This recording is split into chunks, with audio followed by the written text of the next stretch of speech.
Is Dan being camera shy? I don't see him over there. Yeah, I'm here. I just didn't want to show up unless I had to.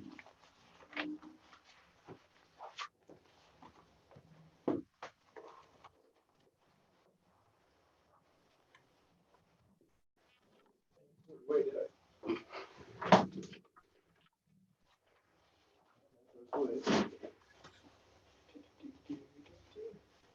Okay, just for acknowledgement, we're live on YouTube now, so We are. Be- Great, Robert. be Congratulations. mindful. Thank you very much.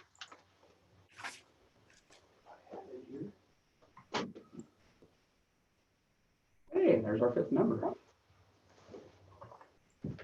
All right, so we have everybody on board. Okay, just give us one more minute to get this posted on the website.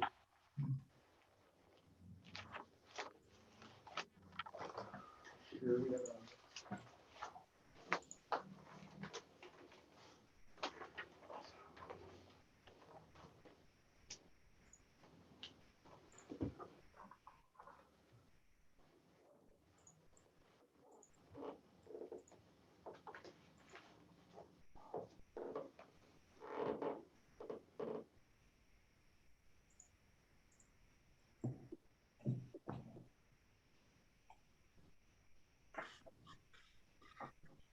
All right, Barrett, the room's yours. Thank you very much, Robert. Sure. Well, I think everybody's here. I believe, Mr. Chairman, you may start the meeting at your convenience. All right, so good afternoon, everyone, and welcome to the City of Maitland Planning and Zoning Workshop for Thursday, August 20th. As a result of the COVID-19 outbreak and resulting social distancing and prohibitions on large group meetings, and out of abundance of caution, we are having this meeting electronically through online video communications. Florida Governor Ron DeSantis, through Executive Order 20-69, allowed for online government meetings. Participants do not need to be physically present as long as sunshine law requirements are met. Members of the Planning and Zoning Commission and other city staff are present via online video through smartphone, tablet, or computer. Residents and stakeholders can watch the meeting live on YouTube via a link provided on the city website.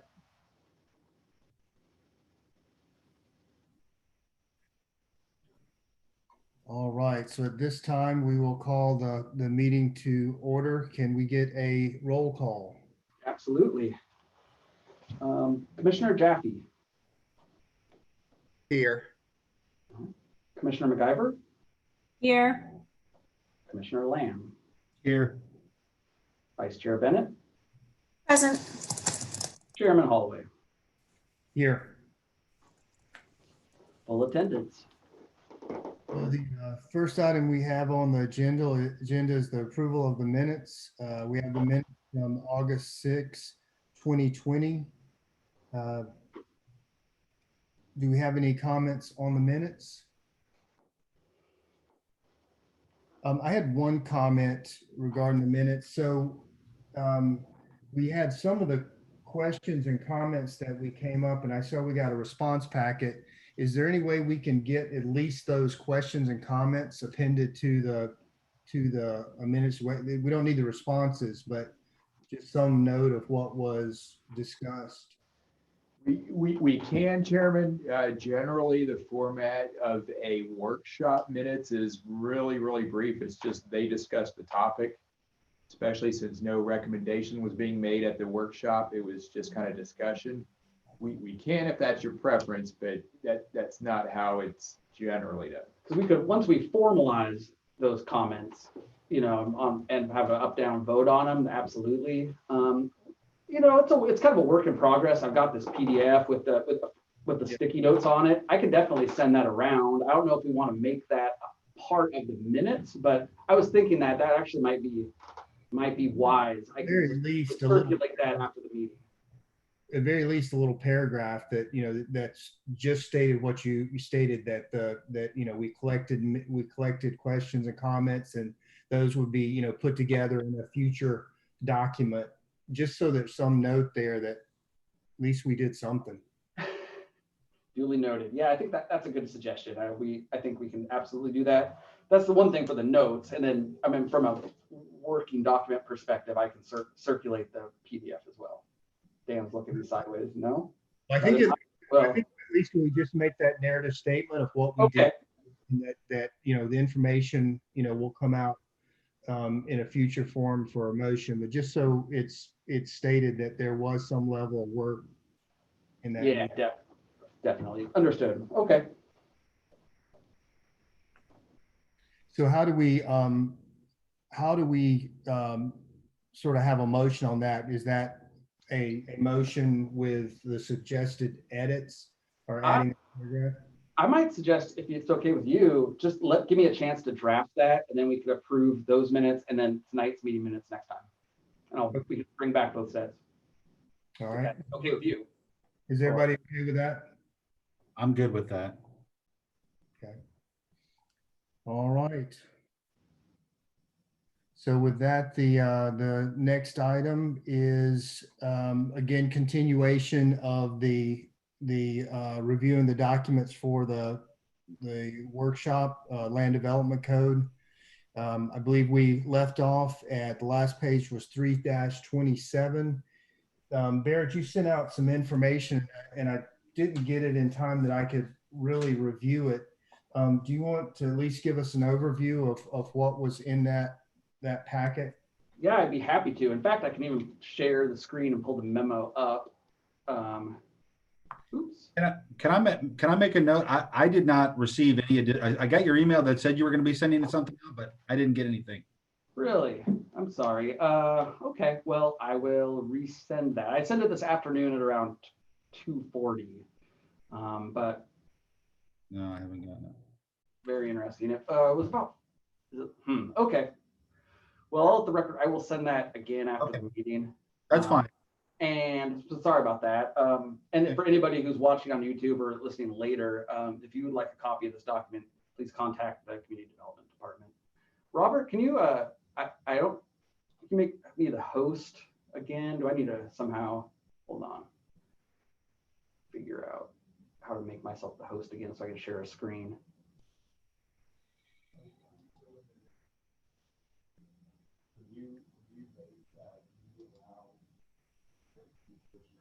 I think I can, I got it. Dan, I have it now. Okay.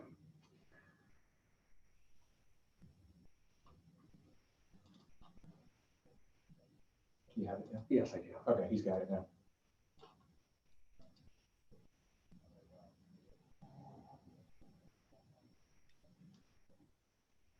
Okay.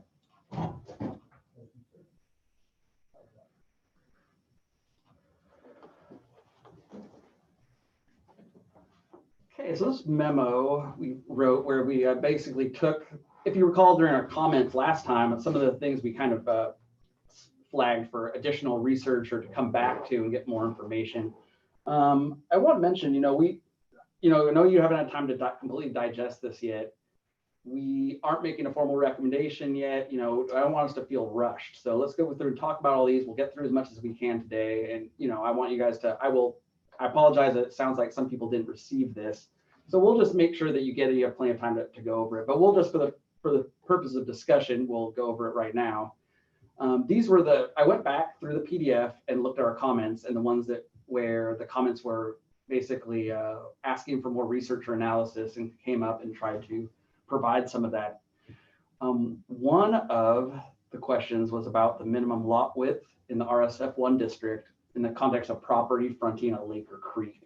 If you remember, we kind of were wondering, we knew it was decreasing a little bit, but the commission members wanted to have some examples of how this might work and kind of look at it a little more closely. So I tried to kind of, again, break down the difference in what's existing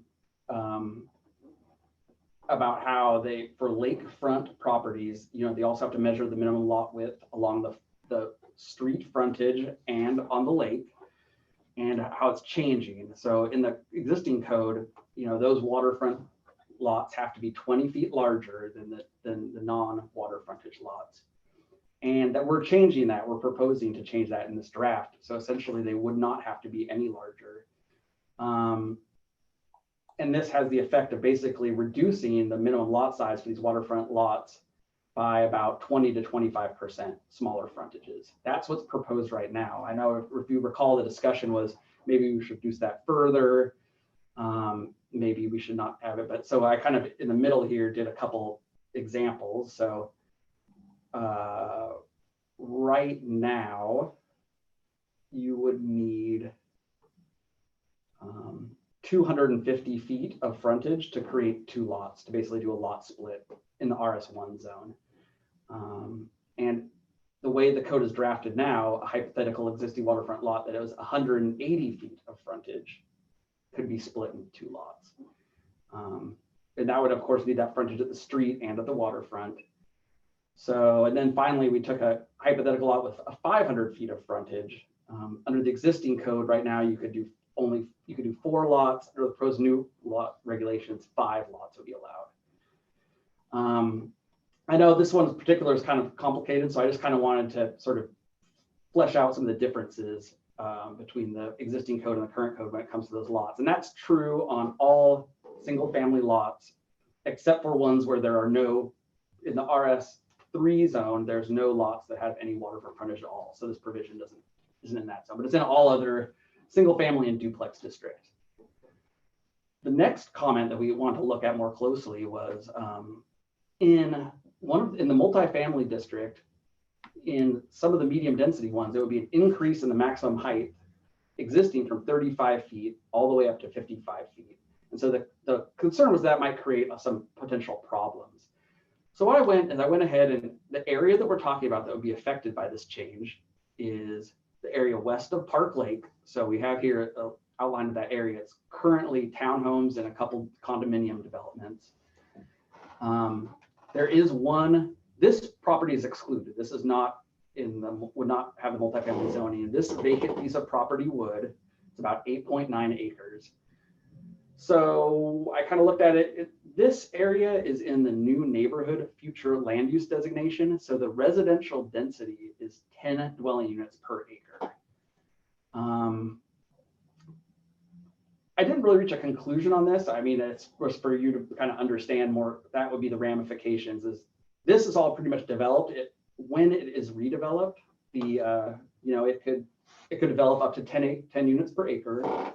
And it could go up to 55 feet. But because of the density being only 10 units per acre, if it did, if it was to develop at that level of height, it would probably, increase the amount of available open space as there is now. Because right now it's lower development, lower height. So that the building envelope would be increased vertically, but the density would serve such that it would probably not, spread out as much horizontally. One of the questions was when we were looking at the MX zone, why there wasn't any FAR standards for non-residential uses, but there was on the column for commercial on Maitland Avenue. And the proposed MX district, the reason why that is because that MX district is going to be in several different future land use categories. So the max floor area ratio is going to be determined by the future land use. So if it's in the corridor district, it would, like Maitland Avenue, it would have 0.5 FAR, but in the new neighborhood district, it would only have a 0.3 FAR.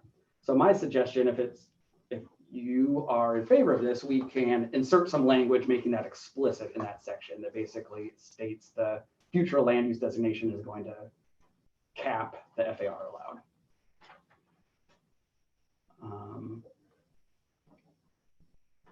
The final one, this is towards the end of our discussion, was this kind of odd note in the RMX about the Horatio Avenue corridor, where it said 4 properties within the Horatio Avenue corridor, which have direct access to Horatio Avenue and which are permitted to incorporate adjacent residential properties as part of a unified site plan and serve as a buffer area for professional office district. The affected yard buffer requirement for the corporate residential may be reduced to 0. And the question was, how does this work and affect the adjacent residential? Should this be carried forward or expanded to the entire zone? Well, looking into it further, we determined that there would not be any MX properties in the Horatio Avenue corridor anymore. So because those professional offices were incorporated into downtown.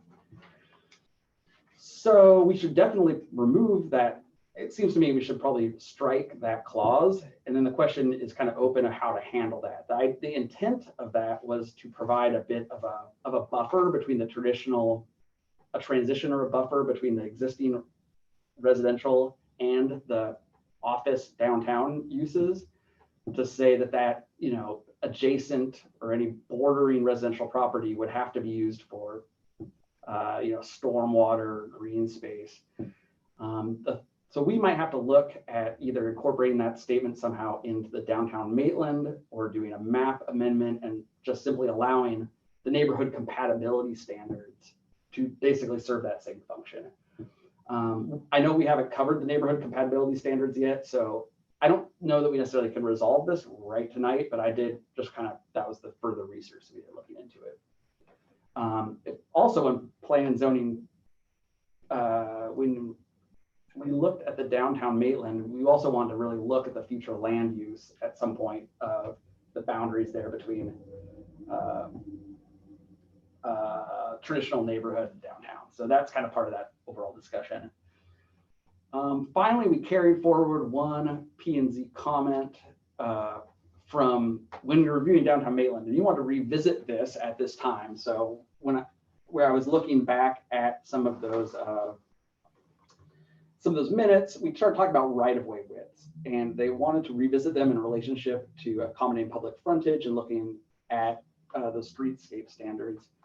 So what I did was we did some GIS analysis and that shows some right-of-ways in downtown Maitland, and the measurements of the right-of-way and how far it is from the back of curb to that right-of-way to the property lines.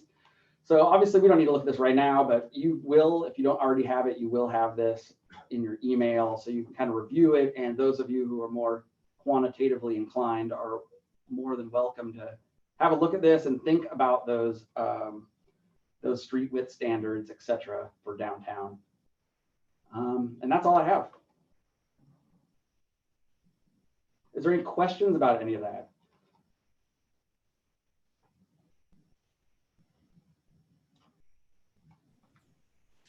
Thanks, Barrett. I look forward to looking into that a little closer.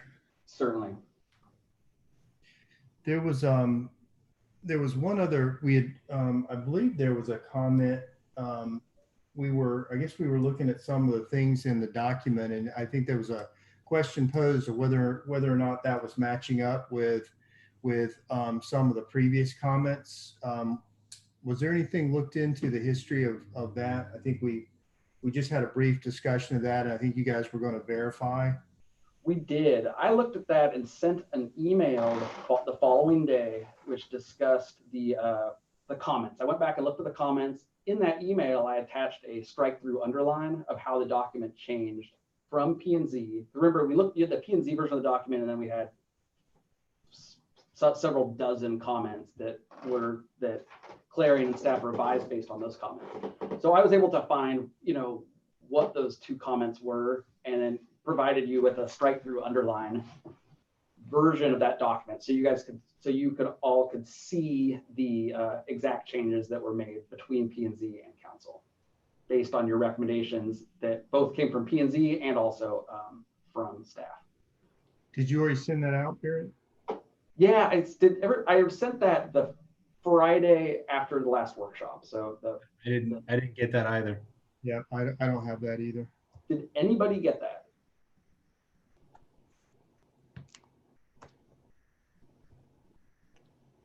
I'm taking silence as a no, Barrett. Wow, that's really problematic. We probably need to figure out why email's not getting, because I send it both to the Maitland, your Maitland email accounts, and to all of your private email accounts. But it's not just, it's, you know, Chairman, we were having that issue earlier where things weren't going through, but then some things were, right? We were able to reply to your emails, but for whatever reason. It's interesting. I will get with the IT department and we'll try to get to the bottom of this, but I sent it, the last meeting was the 8th. I sent it the morning of the 9th to everybody's Maitland email addresses and their personal email addresses. That is extremely disappointing because I put quite a bit of work into that. So I want to get that solved. Luckily, we're not in a huge time crunch, but work on this tomorrow morning and see if we can figure out what's going on, why we're not receiving emails that you should be. Okay. So it sounds like we just need to not try to go back and revisit any of this info till we get all that and just sort of start fresh from 3-28 and work our way forward.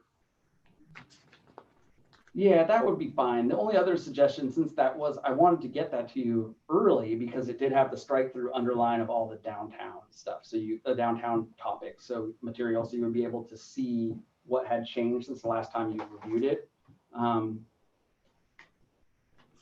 I don't know if you want to just pick up after downtown or if you want to just work through that now and, go back later and kind of verify that and kind of see everything that's changed. I don't know. It's up to you. Kind of up to you guys. I'm good working through it now and then just loop back after unless somebody has issue with that. I'm good with that too. Barrett, do you happen to have that file on that computer you're working off of right now, Barrett? This file, yes. Yeah, the one that they're requesting? Yeah. Okay, Yes. what you can do is you can click on that chat button at the very bottom of the screen, and it's going to pick up your chat window, and you'll see that it's to everyone. Yeah. You can click on that word file right next to it, click on that little piece of paper, go down to the bottom, says, "Is your computer?" You there? Yeah. Click on your computer, and then you're going to select the file that you're looking at right now, and we're going to share it to them on the chat. Okay, very good. Yeah, we sent it on the 7th at 11:39 a.m. Okay, so Dan, you can confirm that you received it at least. Yeah. Okay. Everybody was copied on it. Right. So I don't know why nobody's. Yeah, if the file went over about 5 or 6 meg, it will not go up beyond our firewall. Neither of them were over 5 megs. Okay. Neither. One was very small. Okay, well, I apologize. I apologize for the misfortune of whatever happened, and we'll try to get to the bottom of it. All right. So let's proceed we'll start at 3-28. Anyone have any comments on this page? Well, I've got a couple questions. Kind of backing up a couple pages because I'm having a hard time with, first of all, I need to know what the definition that the consultants are using of a townhouse and the definition of a duplex. Because I know what I know as that definition, but I don't know what they're using as a definition. And for clarity, I think we need to understand that because you've got different lot sizes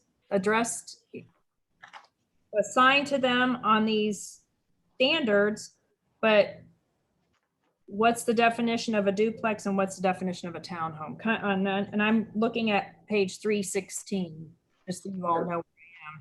So Kathleen, generally a duplex is two units on a single lot where it could be owned by one person and it's 2 units only. A townhouse is more than 2 units. It's fee simple ownership where each person owns the land underneath it and the unit itself. Also, Kathleen, you can look at page 4. It's in Article 4, page 19, under the residential uses classification, and that has the definitions of a townhouse and 2-family duplex dwelling units. I'm sorry, what page? 419, so Article 4, the next one, page 19.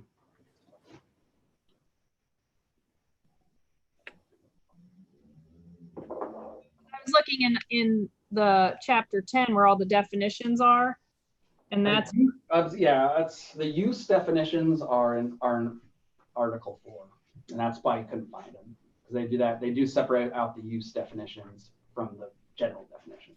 And okay. And my other question was, and again, going through this, did the consultants actually look at lot sizes of the properties that they are assigning these districts and areas to? Because without a map, I'm trying to figure out where some of this applies to. And I'm not quite sure, because as we move forward, I don't know where it applies to. That's a good point. So you guys, all the zoning map here, all what the consultants are doing are not rezoning any properties.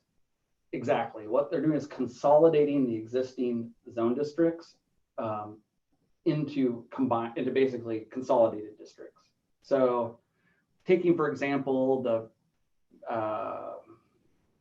what were we looking at before? The medium density is this dark brown color and this light brown color.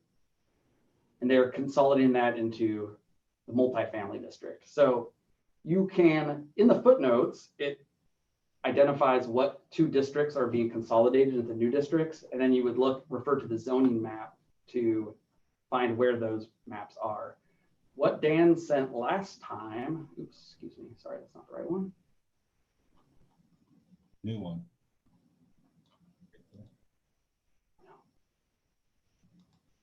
Well, see, I have one that's dated that was sent to me that was June 17th, and then I have one that's this is the new map. This is the new zoning map, which Dan provided last time, and this will show in the legend where the new zones would apply.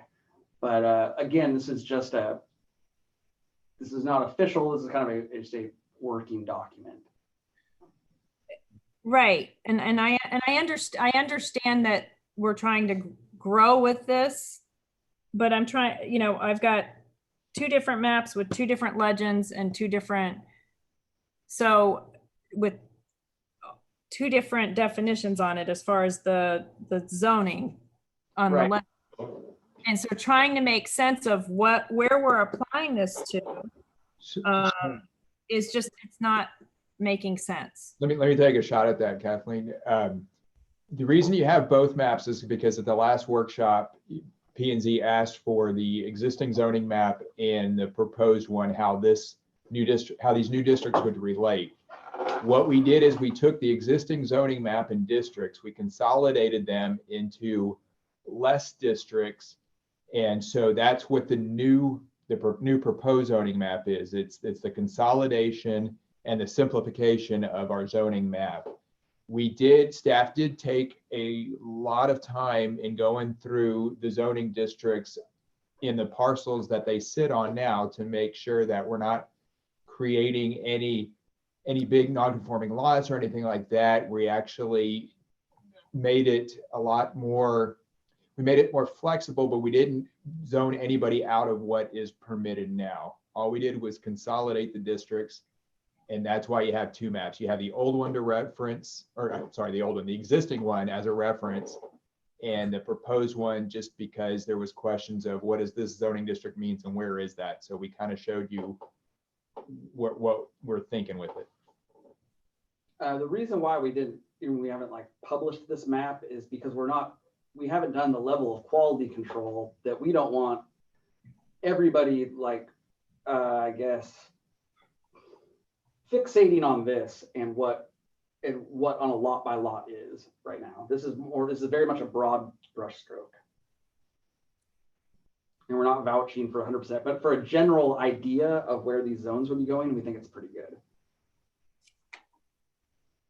Well, and I guess, again, just trying to put my head around some of these, when you look at the RSF3, the single family 3 district, it references in the notes Winfield, but it doesn't reference Hamlet, because that's kind of the same. No, Hamlet is RSF2 or will be RSF2, and RSF3 is just Winfield over here. And so this proposed zoning map should reflect that. But I guess what I'm trying to ask is then why do we need to have why does it have to have its one neighborhood? Why does it have to have its own district? Because when it was annexed in, it came in with special conditions as part of the annexation, and it had a little bit different standards as anything else. we looked very carefully at trying to consolidate that with another one, and it actually caused more problems if we tried to do that. So we left that one as its own district. Yeah, in general, it's very much smaller lots than in other neighborhoods with larger houses. And different setbacks that would not work well in other neighborhoods. Okay. Some of the other what was the other development you referenced? Hamlet. The Hamlet is, I believe that's the PD right here. So that was developed as a planned development. And that's why it's indicated in gray on this map. Okay. Well, those are all excellent questions, and this is super, tricky stuff. So by all means, let's keep the questions coming. I want to make sure we're, all out on this, operating from the same basis of understanding, I guess. We're trying to make the zoning map look like a Van Gogh painting. Or Picasso, I'm sorry, Picasso. Remember, kind of from my introduction last time, we're cutting the number of zone districts in half because the overall goal was to try to make this code easier for the public to understand, easier to administer, and not have so many, districts that are very similar to each other but different in name and with, marginally different development standards. I think one thing that, Catherine brought up there is that it sort of concerns me just as a structure of the documents that if I look at the very beginning and Article 10 screams, here are your definitions. And you're saying that there's also definitions in Article 4.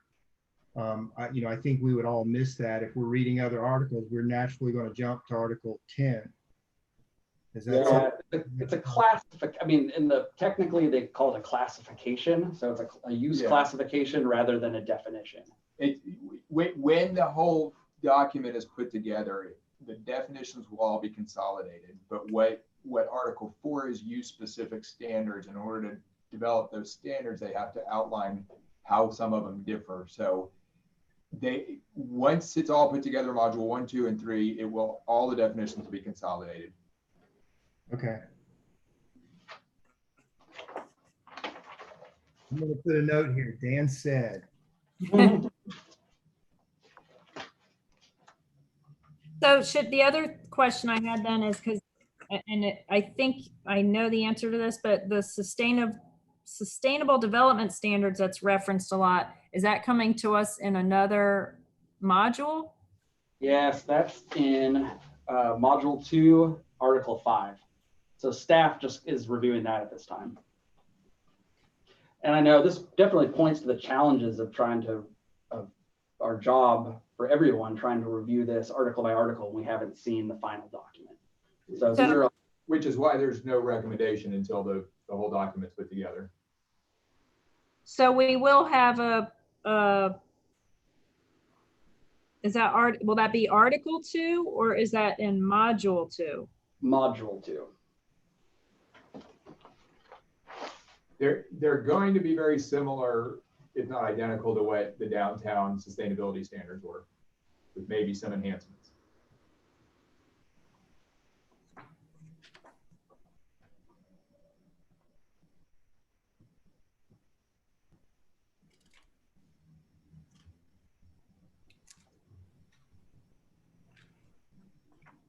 Did anybody else have anything else they wanted to touch on for 327 or prior before we move forward?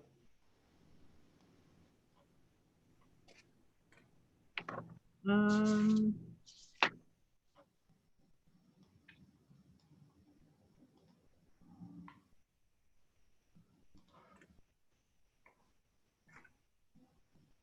do not. Okay. All right, 3-28.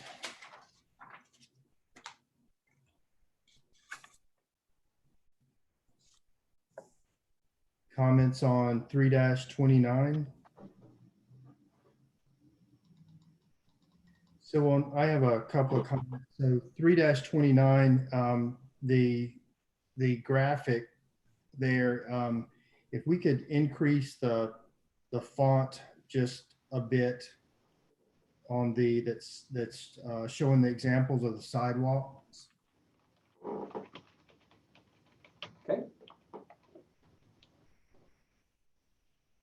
Yeah, I think that a document like that, there should be a minimum, and I think that's even smaller than the footnotes. Yeah, agreed.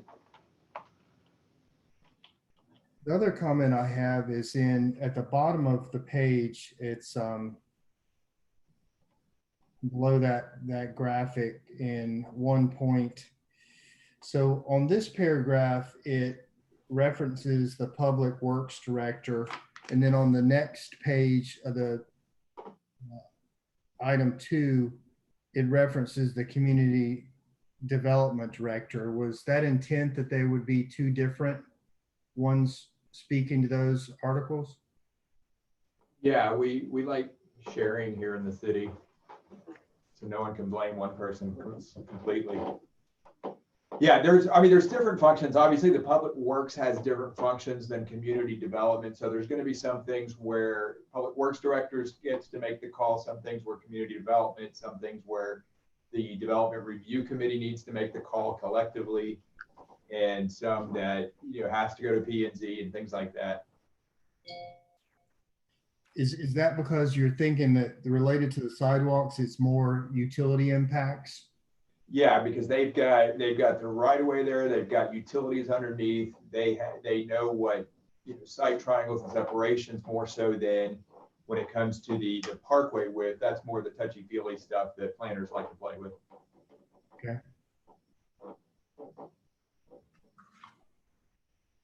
So my question is right underneath that, under street trees. Uh-huh. Are we gonna have a tree palette, or is there, because we've talked about this before,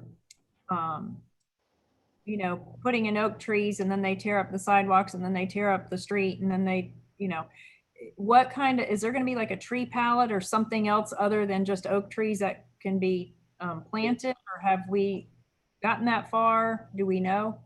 Yes, there will be. We just spoke about that today in the discussion with city staff. Remember, this is just for downtown. So they're in module 2, we're working on the development standards for the citywide standards, and we will be calling out different species of trees. And module 2 has the whole landscape standards. And part of what we are generating now is that kind of palette type format, but I think rather than having it a standalone palette, we're going to incorporate it into the module 2 landscape standards. But it's quite the puzzle, quite the beast to play with, but we're making good headway on it. So for right now, this is the resource where we allow them to pick from tree types just for downtown. So that's in this database from University of Florida.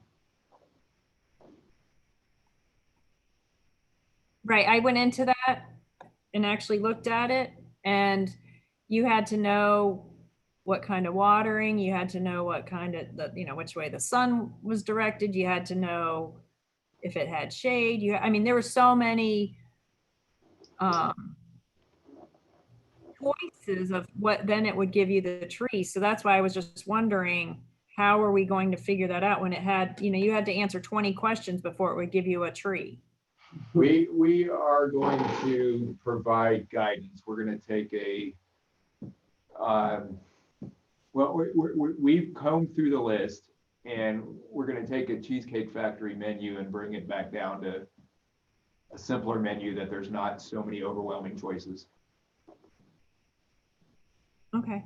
Like I said, I went into it and then it was like, what kind of water, what kind of sun, what kind of this, and like I said, there was like 20 questions. And I'm like, well, how do you even get to the tree choices without, and it wouldn't let you go further until you answered. Yeah, and some of that is in the palette, or whatever we're going to call it, is going to be helpful and informational in there in some of the tree choices, because what we don't want is someone picking a tree like a weeping willow that needs a lot of water, putting it in some high and dry area, or vice versa. So we're going to give them choices, but give them recommendations based on the site characteristics themselves.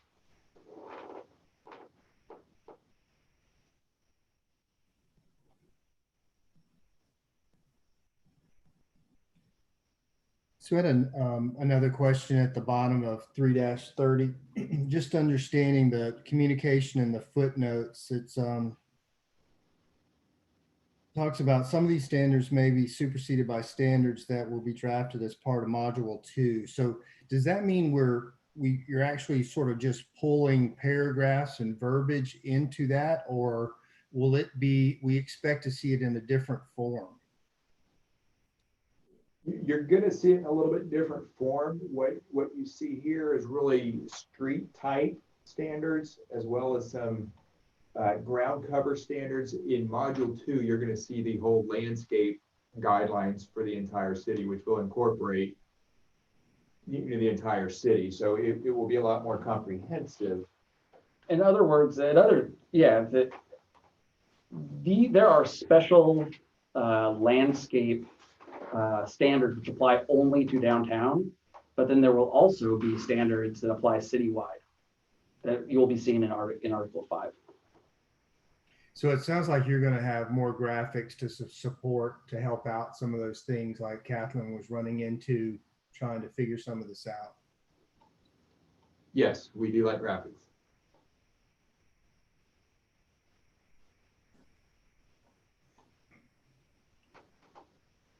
Yeah, we do require a certain graphic percentage ratio. We actually had that in our contract, and I think we've gotten close to exceeding Our graphics budget. So we're going to have a bake sale on the corner of Packwood next week to try to raise more money. Maybe a GoFundMe. Sounds good. All right, any comments on 3-31?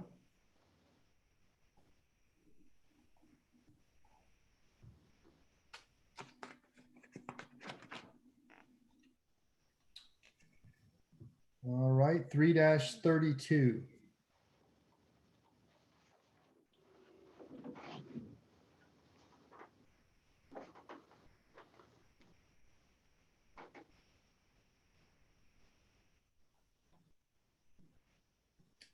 Three 33.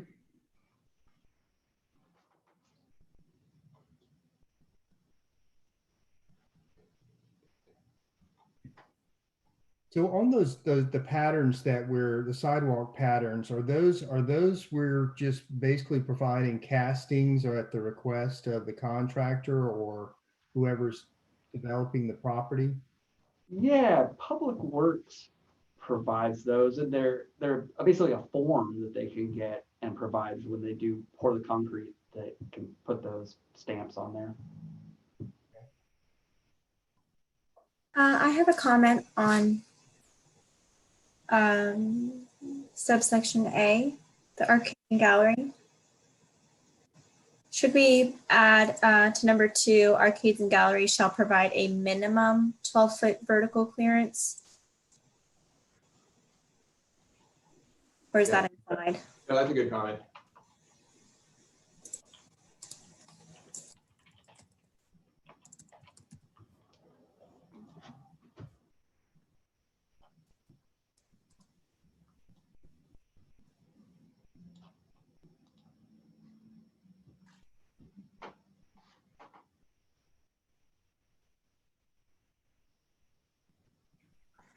Any other comments for 3-33?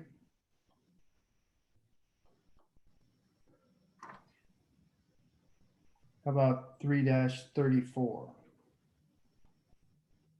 I think this may have been a comment that we made when we looked at the downtown piece, but the graphic here, particularly the sketch on the left-hand side of the graphic, it seems like there could be some either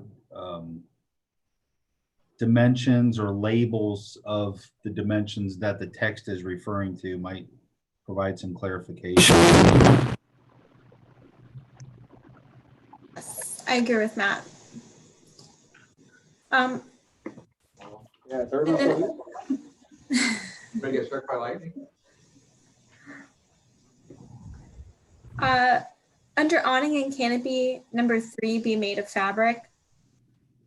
So does that preclude any like metal type of awning? 'Cause I think it, It Does. sounds like it. does anyone else have a feeling on that one way or another?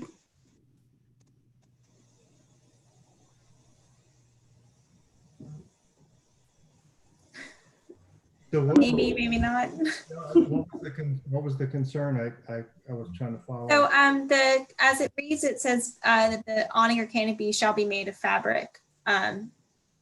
I think there could be an interesting architecture that allows for like a metal awning, or maybe even some of that like the glass, indestructible. Yeah, I mean, there's some nice perforated type. Mm-hmm. There's stuff. definitely a lot of options. Yeah, but I think I'm this, sorry, I didn't mean to interrupt. it just prohibits high gloss plastic, doesn't it? Doesn't. Right. I think I agree with what Keith is saying, which is rather than to say it shall be made of fabric, just say prohibit high gloss or fabrics that resemble plastic. Is there any other material that we want to consider prohibiting?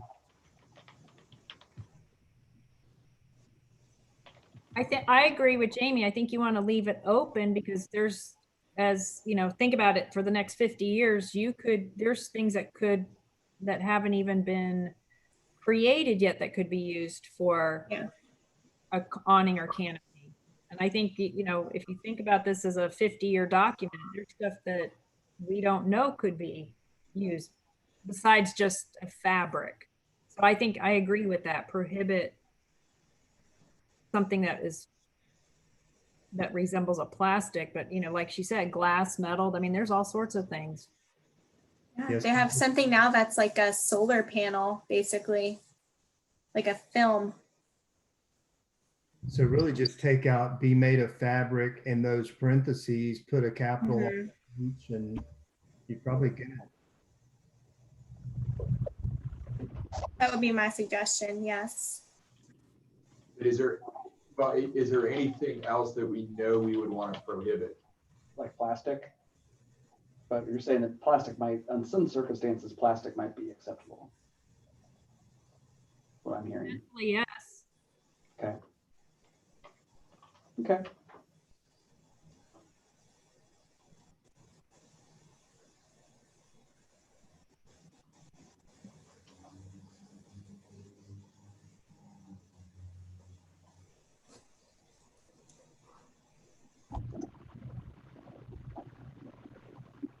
So under porch, right where you are, that Mhm. number may be partially or fully enclosed.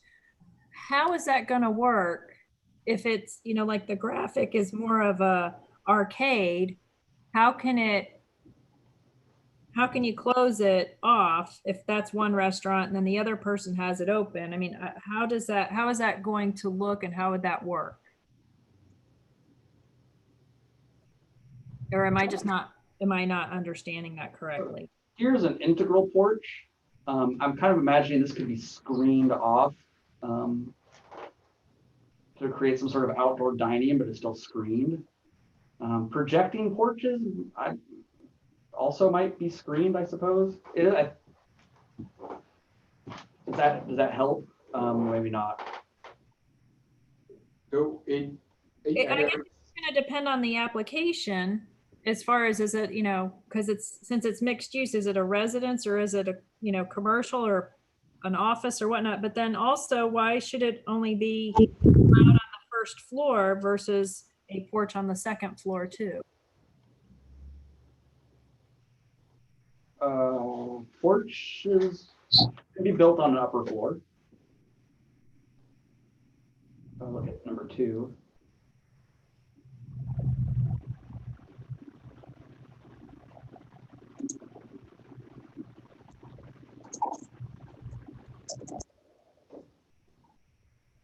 Related to that, I have a question about the graphic that's just below your mouse, actually down. Just, is there not a better graphic than a residential house? Is there not something that's an example of a downtown building? I get the porch, but And maybe that's what's throwing me off. mhm. a downtown urban porch. Okay.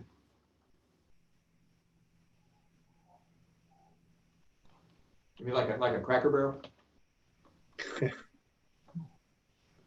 That's not what I think of with downtown urban porches, but It is a non-residential porch. it is a non-residential porch. Most non-residentials don't have porches. Yeah, I tend to think these are a lot of times the residential uses, particularly like duplexes or things like that, but we can, or townhouses maybe.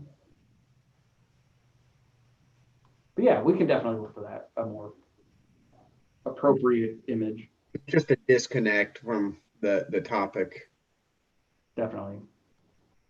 But then just going back to my question, how would it flow if it's partially or fully enclosed, like under number 2? So there's a restaurant in Hannibal Square on maybe Pennsylvania that has one of those, like, it's right across from the Grove, that new store that opened, and they have a porch with like a isinglass so that they can AC it, but yet it's still an outdoor porch. And I'm asking, as much as I'm giving you an example of, is that what we're imagining? Well, another example is Antonio's. Antonio's has kind of facing Lake Lily, they have kind of an outdoor porch-like dining area that I believe they have some retractable thing that can go down in the winter to keep the, Mm-hmm. keep the heat in or whatever. But that might be an example of a non-residential porch that could be partially enclosed or fully enclosed.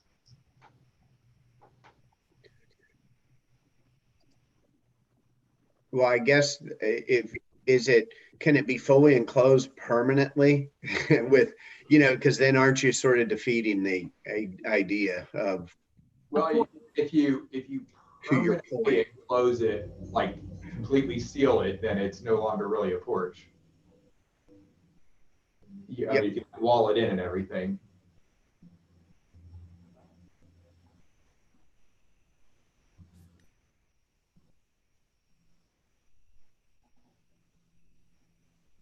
Well, I take it back. I guess you can, because I know in residentially, some people enclose their porch. They don't extend like the AC or stuff in there, but they'll put those little plexiglass panels and enclose what used to be a screened-in porch. Mm-hmm. So I guess in that case, it's an enclosed porch, but it's still acting as a porch because there's no AC or heat duct to it. what Florida rooms all the time became enclosed Right. in AC, but is that okay? Is it okay in this ordinance? Yeah, in Yeah. our intent. Yes. Okay. I wanted to ask a question back on page 3-34, on the awnings and canopy. It says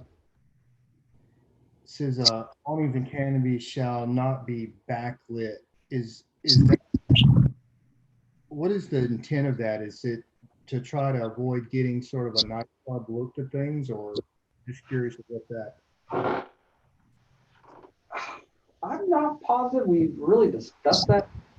I think that's a pretty good guess. So the idea was that we would have kind of like I can't think of the name of them, the lights that kind of project on it rather than backlit. We're doing the same thing with the sign ordinance, not allowing for backlit sign areas, that you could have the little, I can't think of the names, not sconces, but the little lights that shine on the sign.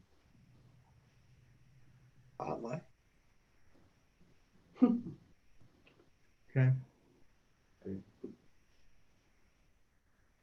Well, when it's, to that point, if it says it can't be backlit, do we all know what that means? So that we can communicate it to an applicant?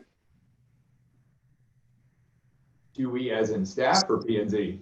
Well, everybody, I guess, do we understand what it's saying? Yeah, Yeah, we definitely understand what it's saying, and, okay. and generally contractors will understand what it's saying.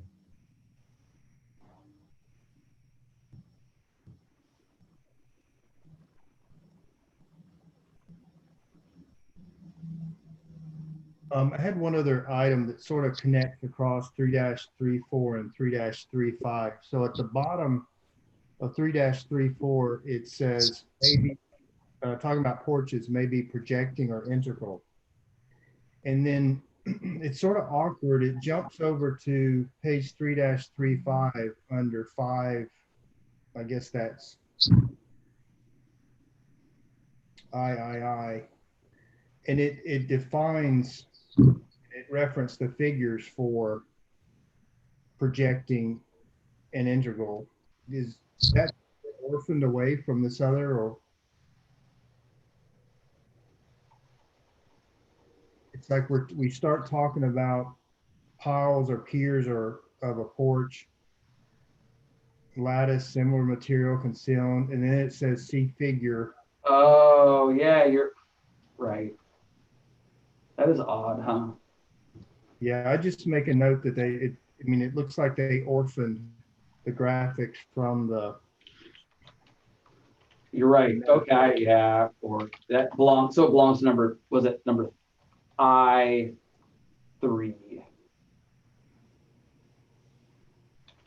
Or 1-3. Okay, good catch.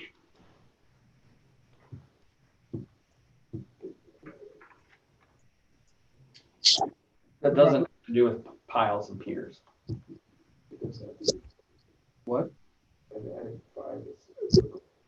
They have stairs extending off its front.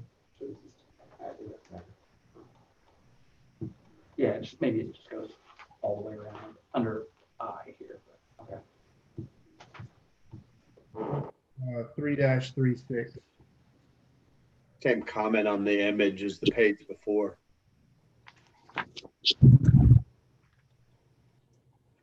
Or, gotcha, right.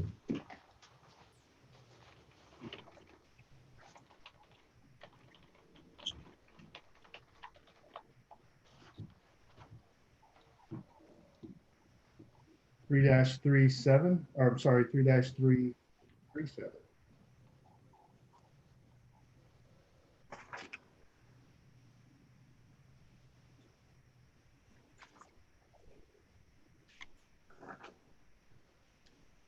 3-38. Real quick, I mean, on 337, just so you're making notes along the way, same image issue for downtown.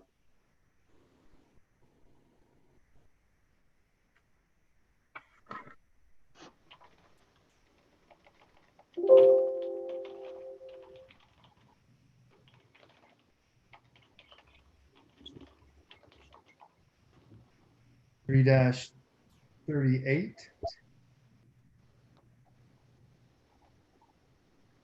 So I have a question right at the top, Article 4. So the 36-inch high freestanding removable barrier, is this intended for force protection away from vehicles, or just a way to define a space for people in an event? Just curious of what our intent is there. So the intent is for places that serve alcohol, if required by their permitting. So when you get an alcohol permit, if you get a COP2 or COP4 license, the state license says that the person selling alcohol outdoors has to have domain of where the alcohol is served. So some licenses will say, we specifically want you to put railing so you corral the people in there, whereas some don't really have that specification. So what this is saying is that if required by your license, we're going to dictate what you need to do to have your domain of your alcohol sales. Okay. You know, some places you'll see they just put like a planter or something like that, or a cheap little chain link rope or something like that. So we're saying if your license says you have to do it, it's going to be something looking nice. Okay, so it's basically just keep the alcohol in a confined area so that whoever's there recognizes their edge. When it's required by license and not if it's not. And it's removable too. If it were to change tenants and change uses, you would be able to remove the barrier. I like how this is written because it gives the tenant the opportunity to do something like different. And in a lot of other jurisdictions, they require you, like Dan was saying, to do a fence. And so, you can do something a little more creative, like maybe having planters, which is kind of like a softer edge between, wherever your patrons are sitting and the adjacent sidewalk or drive aisle, what have you. So I think it's pretty flexible.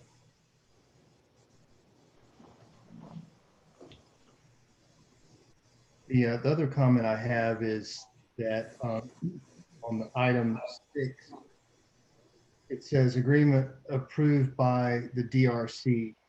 Do we define DRC in this document in the front here? Yeah, it's actually it's not in this article, but it's coming up with the article that talks about the different committees and the duties of committees and things like that. So DRC will be spelled out what it is, and then it'll be referred to DRC in the rest of the document. Okay. So you're saying I'll see a definition before I see DRC. Yeah, you'll see Development Review Committee in parentheses DRC. We'll make sure that I'm very I even do P&Z too. a lot of work with the military, so they acronym me to death. So I'm paranoid.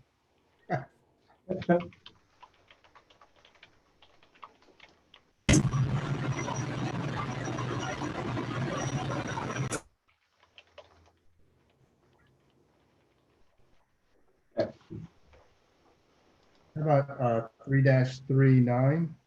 Hang on that. So right where Barrett is, keep going, Barrett. You were heading in the right direction. That just to pick on the picture there, what they're showing is not a removable barrier. That fencing there is not. It goes against what we're just talking about. Yeah, what it refers to as removable barriers, that it's not concreted in. So if, as Barrett was saying, if the bar or restaurant moves out and a different tenant moves in, like a hair salon, then they remove that. They can remove the barrier just by taking it out. It's not permanently attached.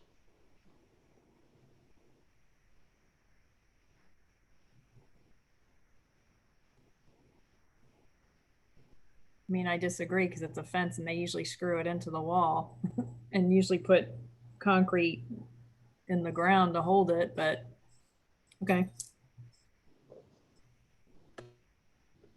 it's not these kind of barriers. It's allowed for fencing.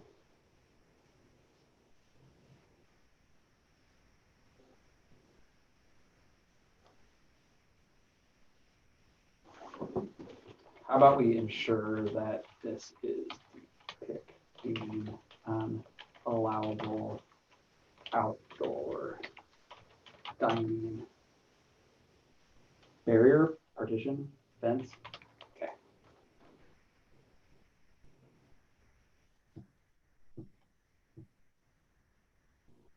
Page 3-39.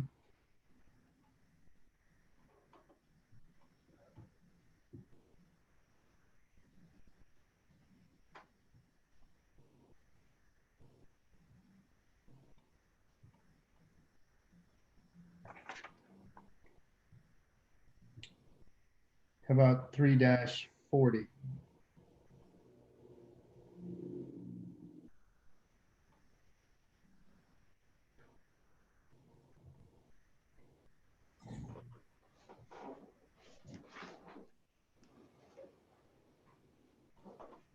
Three dash 41.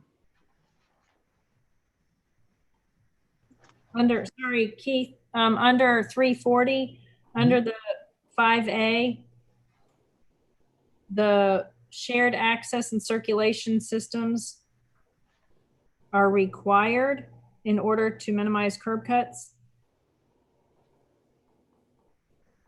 Shouldn't we say just encourage versus required? Because you don't know what the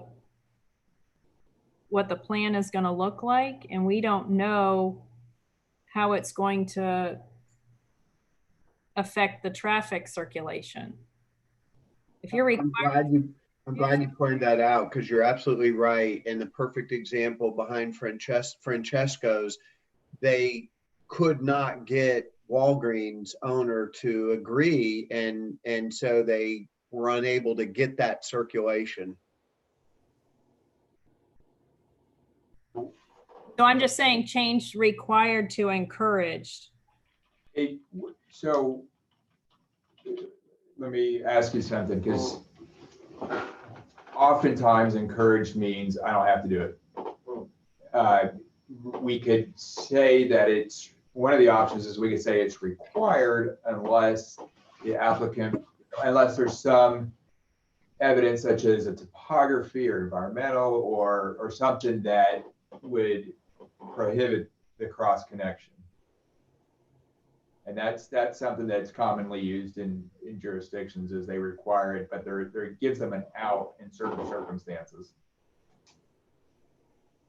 Does that mean we can write in that in the future, like they would be required to, so when Walgreens was built, we could have required them to write it in that in the future we could have access?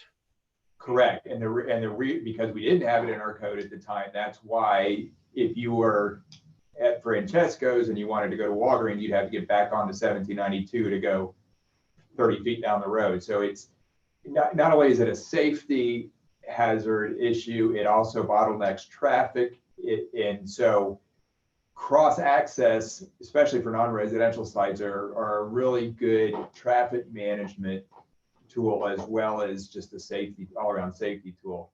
Now, granted, there are some situations where it cannot work, whether it's, you know, an environmental feature or a topography feature or something like that. There's one over by the train station where a project was looking to come in, and we were asking them to cross connect, and there really was a topographic change that would not allow it to happen in the way that it should have worked. So there are going to be certain circumstances where we wouldn't require it, but my fear is that if we just say encouraged, you know, to me that's an easy way out.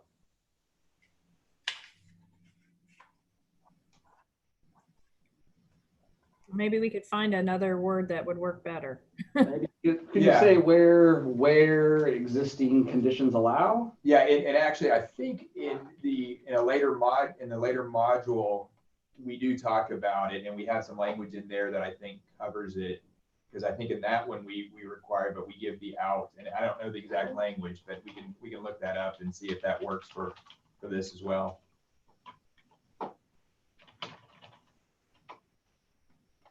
Where would it be in like you're saying, in a future? It would be in the general design standards, like site plan standards. And that's in Article 5, excuse me. Yeah. It's the first section of Article 5. Yeah, the words encourage are good for a comp plan because it's very general and setting the tone, but ordinance, you know, my dentist encourages me not to eat sugar, but you know I'm going to do it. So I think when you get into an ordinance, you need either stronger language of prohibit or shall or require, things like that. Well, I'm a little confused, because if we're talking about the site access and circulation here, then you're saying it's going to be, and this is under mixed use district, where it's going to be done in 5. How does that work? Because I mean, if we're talking about what we're allowing in a mixed use district, but then you're saying it's something else in another chapter. Well, this is downtown, and the language, we're still finalizing the language in the next article, but we want to make sure that it's consistent. Site access and circulation. So we did Article 5 for, you guys haven't seen this, we're on the very first draft of this, but it talks about easements allowing cross access to and from lands served by vehicular cross access in accordance with subsection A, an internal vehicular circulation system and non-residential mixed-use development shall be designed by vehicular cross access. And it talks about all. Yeah, it's dealt with in much greater detail, like kind of, I think I would say similar to how some of the other downtown stuff, there was a note that it could be superseded and, you know, there's additional requirements. Okay. So we can make it, that's why I would suggest making a note to make sure that the language is consistent with Article 5 when we get to it. So that it's not. Okay, and that's kind of my point, so that it's not conflicting with the whole separate article. Yeah, that's a good point. And I think the reason it's conflicting here is because, of course, this kind of was fast tracked to get this part adopted first. And as the rest of it's being written, we need to go back and make sure it's consistent. You're right. And downtown is treated somewhat differently. And we have different requirements, but we still want them to be consistent and intentional, not use vague language. Okay. Well then, so kind of sticking with that, if you look at H and I, it talks about vehicular access to non-residential mixed-use development shall be provided from a secondary street or access road. And then when you look at I, the safe drop-off facilities for a person arriving or departing via taxi or rideshare, are we going to be excluding independence on that? Because there's no, that conflicts with exactly what's going on Independence Lane right now. Because we don't have any safe drop-off or, you know, special spot for the Lyft or Uber or whatnot that I know of. Is if you look at Maitland City Center as a whole, then I believe you do on Packwood. There's one sign drop, a rideshare drop off pickup place on Packwood and one on Independence. And I think at one point they were looking at moving it into the garage to get it out of the Independence, but I don't remember where that ended up.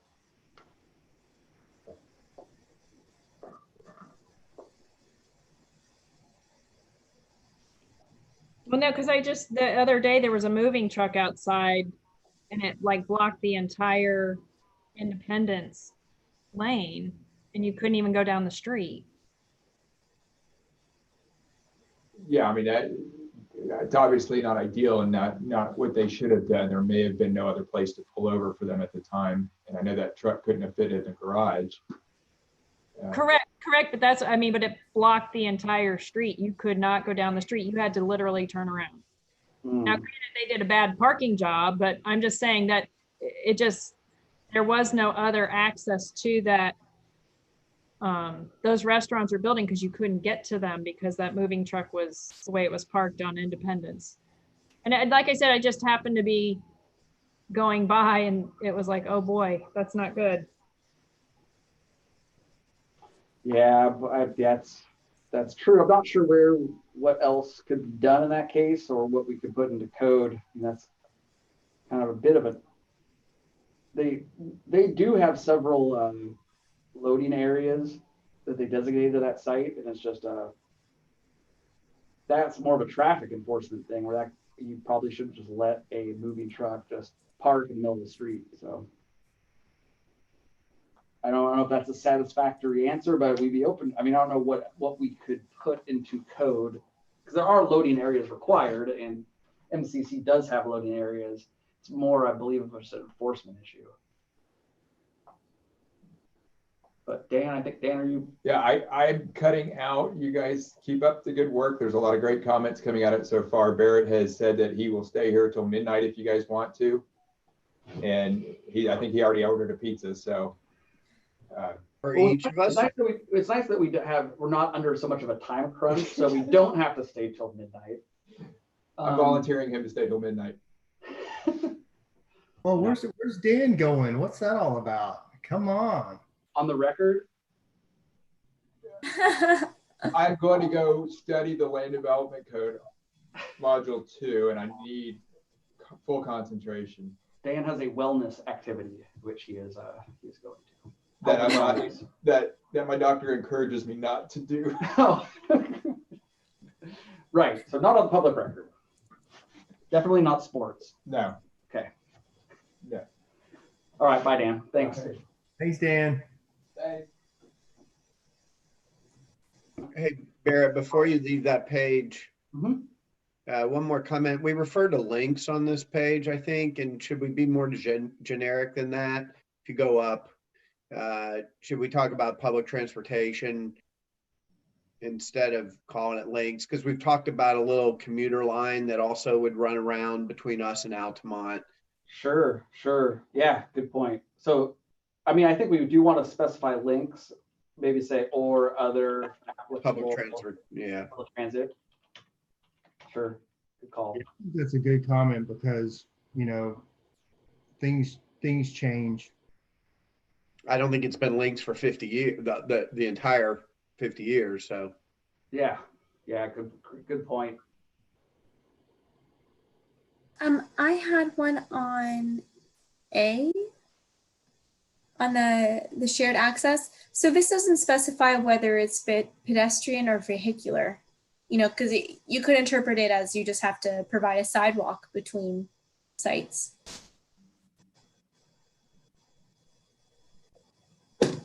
Yeah, do you think it's a little bit?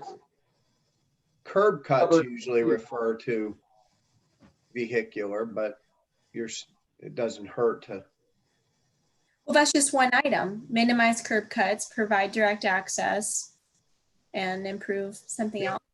Okay, so do we want to say specific vehicular and you just want to make sure, is your concern that you want to make sure it's vehicular access specifically? I mean, personally, I think it depends on the site. I kind of agree with Kathleen. I also get where Dan is coming from. So I'd be interested to see what you guys have to say, but I think it needs to be specified one way or another.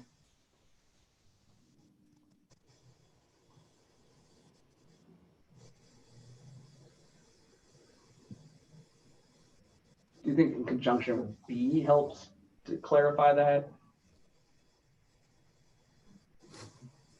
Or still not? The footnote also makes reference to a section 5.1, which is being drafted as part of module 2. I'm not sure that will Clarify things, but. That's your. I think Matt, your audio is cutting out. Is it? Okay. Sorry, I don't know what's going on. That was better. Better? Can you restate what you just said though, please? Yeah, what I was going to say is the footnote makes reference to that these standards may be integrated into section 5.1, which will be drafted as part of module 2. I'm not sure that that's going to clarify things or. Yeah, we were just looking at that the other day and it definitely goes into much more detail. Okay. I agree with what's been said that it does kind of depend on the site, but I mean, I think generally when I read it, I'm thinking of vehicular circulation, but access and circulation, but.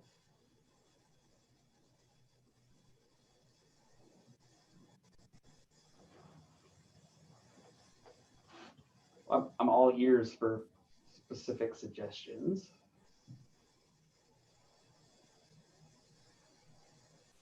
Well, I think you could just add that to that note that we put in there. What Jamie was talking is that add some verbiage to make sure that there's clarity that this is talking about pedestrian and vehicular.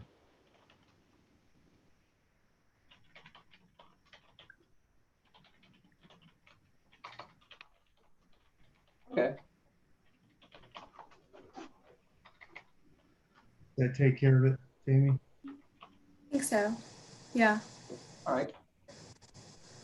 Comment. Any other comments on 3-40?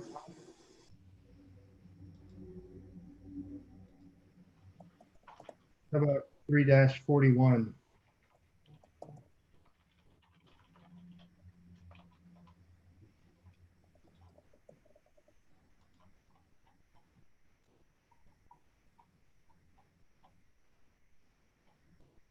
So I have a question on under the bicycle circulation and access. In Article 1, we referenced the Maitland Bicycle and Pedestrian Master Plan. Does that exist in that title?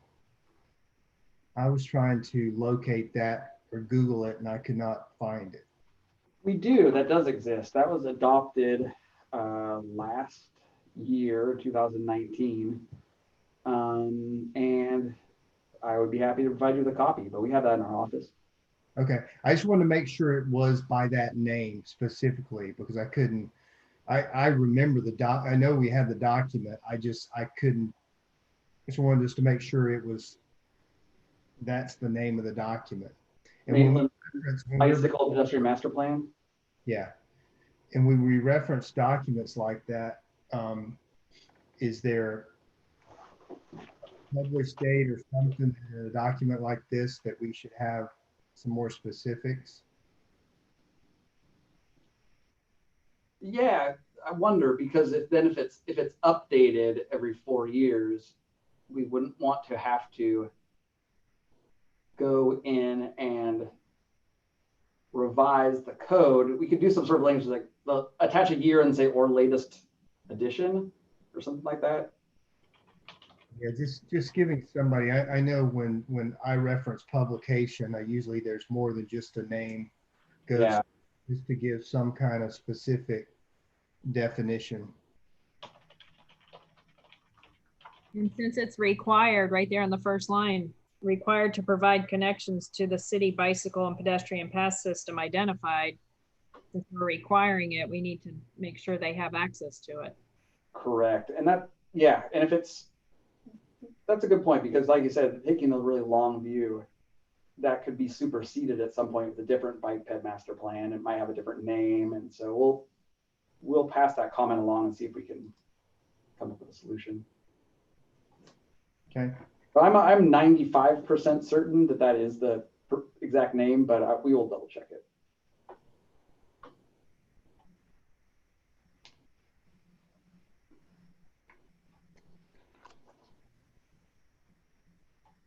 No, I know that I reviewed that as part of tab, but kind of an interesting when you read that. I mean,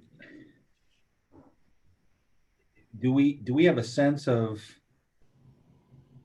what that requirement could be based on a particular parcel or based on a particular, property? I mean, that could be a pretty significant. Perhaps, I don't know, maybe not. I just want to make sure that we're comfortable that that's a reasonable requirement.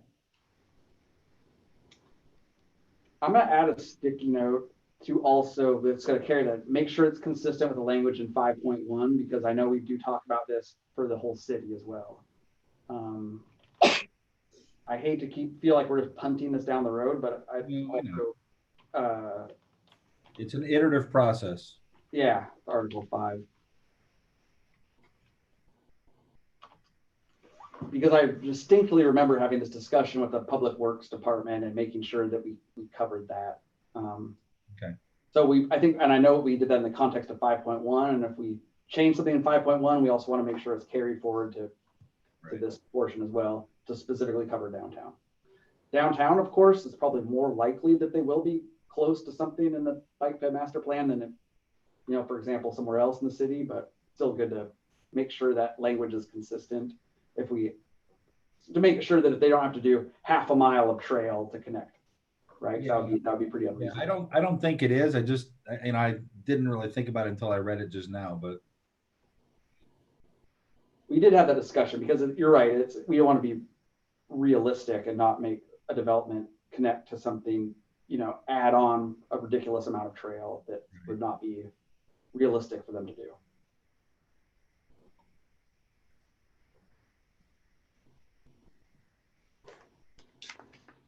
All right.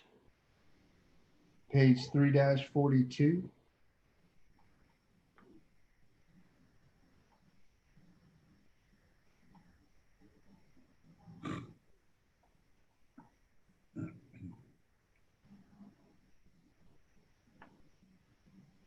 How about 3-43?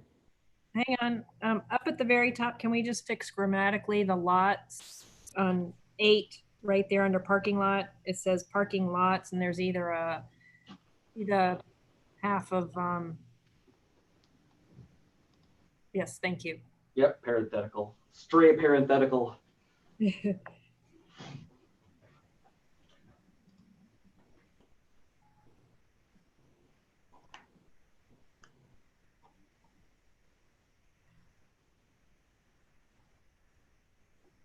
So on 3-43, this street wall,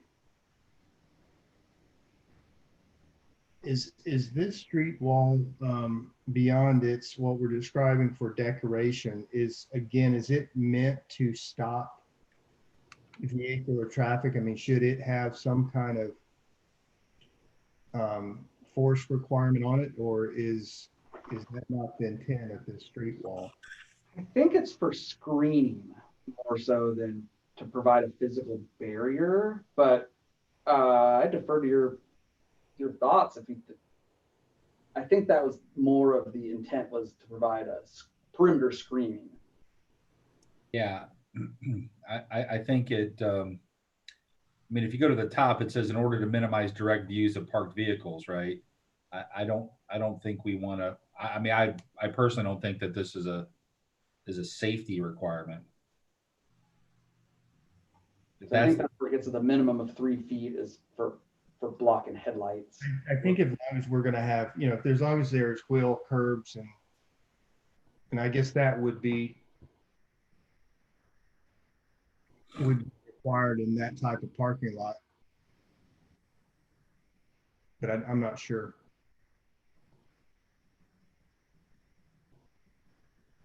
That's interesting. I mean, if you, from a safety perspective, if you're gonna have people, I don't know. Yeah, I'm all ears if you think there should be something considered, that it would be, you'd hate to see somebody, I don't know, is there going to be enough drinking going on that the number 3 is going to pull forward and hit the happy pedestrians right here and going through the screening? I don't know. I mean, you may want to talk with Public Works, but I just think you're throwing that, you're going to throw this into a whole nother classification of what you're going to require here. And there's going to be a whole lot of safety that gets put into it. And I don't think that's what we're intending. That isn't how I would interpret intending this.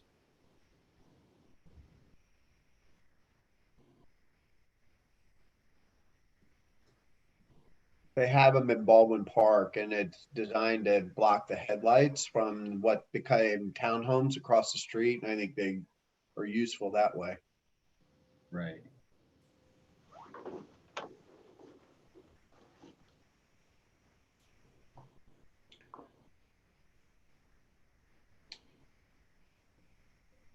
The other comment I had, and the graphics looks better on your print there, but they may want to increase that background graphics slightly, because in most printers that's going to get washed out or somebody's viewing it. Okay. And it sort of loses some of its clarity without that building and tree back there.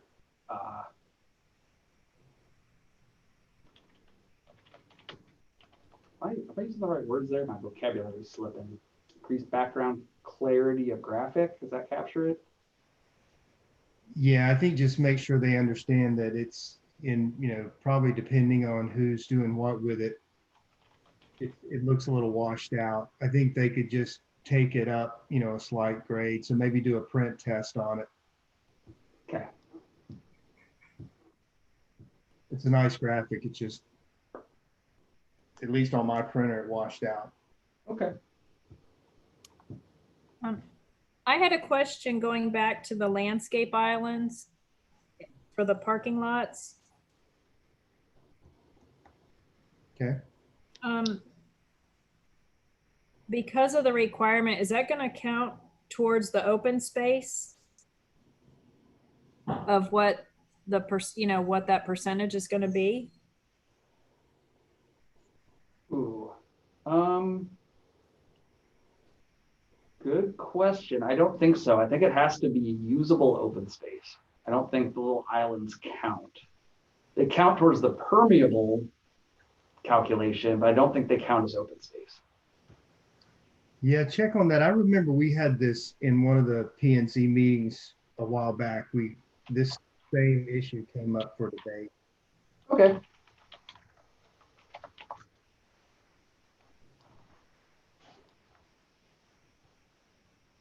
Yep, good thing to check on. At least we'll have some clarity, either say that it definitely doesn't or that it does. Might be good to.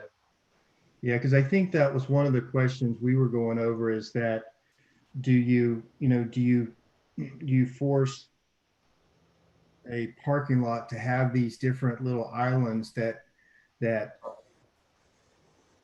may have a tree that's uncared for or some element, versus giving them some flexibility to group some of these plots of property. But as long as it doesn't count in their open space, then that's not a worry. Okay.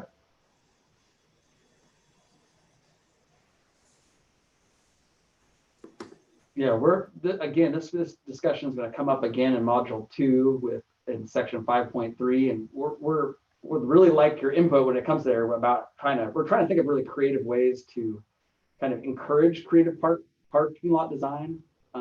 So again, this is a good kind of appetizer for the big discussion that we're going to have in module 2 when we talk about for the whole city. But that's a big discussion that we've had hours of discussion on, is try to get some good, high quality, high character parking lots.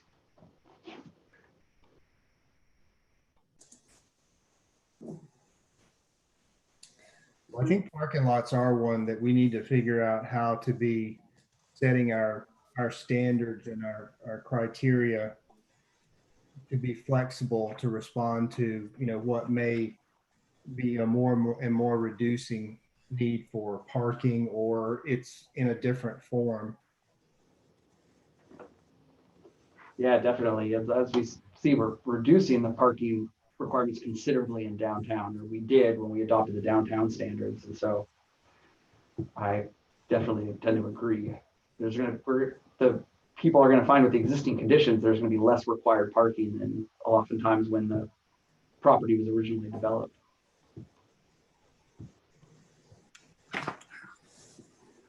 All right, page 3-44.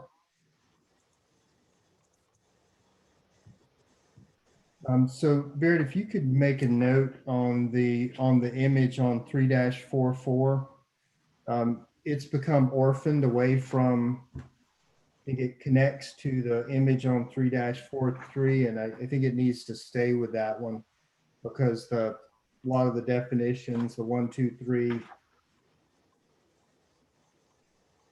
it loses its communication on its own. Where is the text that it belongs to? Sorry. Oh, the street wall. On 3-43. Right. I think they probably just haven't got all their formatting done, but just note to make sure it doesn't get orphaned. Yep, good call.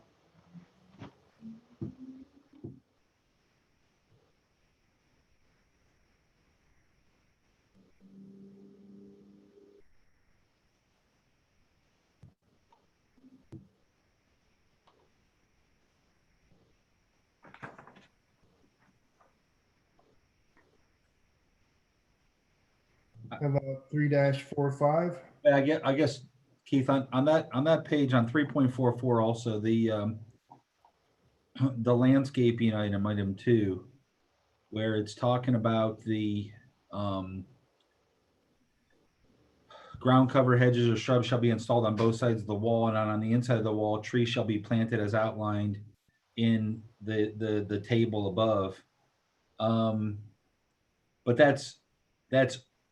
it's not saying that trees are a requirement, but if they are, they shall be planted in that, based on that. Is that correct, Barrett? Yes, on the inside of the wall, trees shall be planted. Yeah, let me. It keeps going up, keep going up. Okay. Yeah, it's that next table right there. Parking lots, tree standards. Yes, where there are trees required, this is how they have to be planted. Correct. I think that's what it's saying.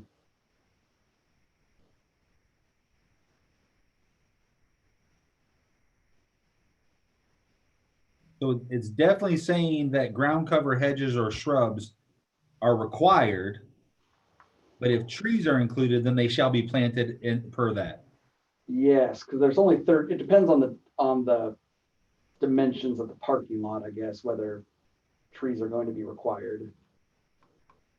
Right. And then I just wonder, to kind of make it clear. Well, I guess it, on the graphic up on 343, it shows some sort of landscaping on the outside of the wall. I wondered if it showed on the inside of the wall as well. Oh, yeah. Point.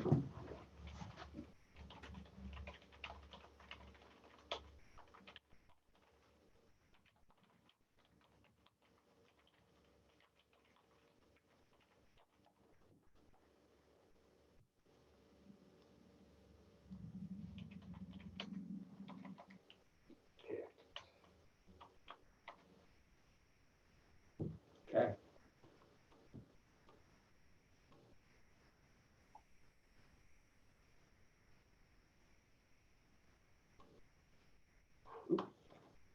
All right, 3-45.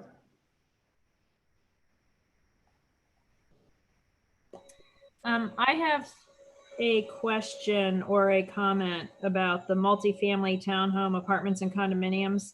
Mhm. One vehicular parking space per dwelling unit.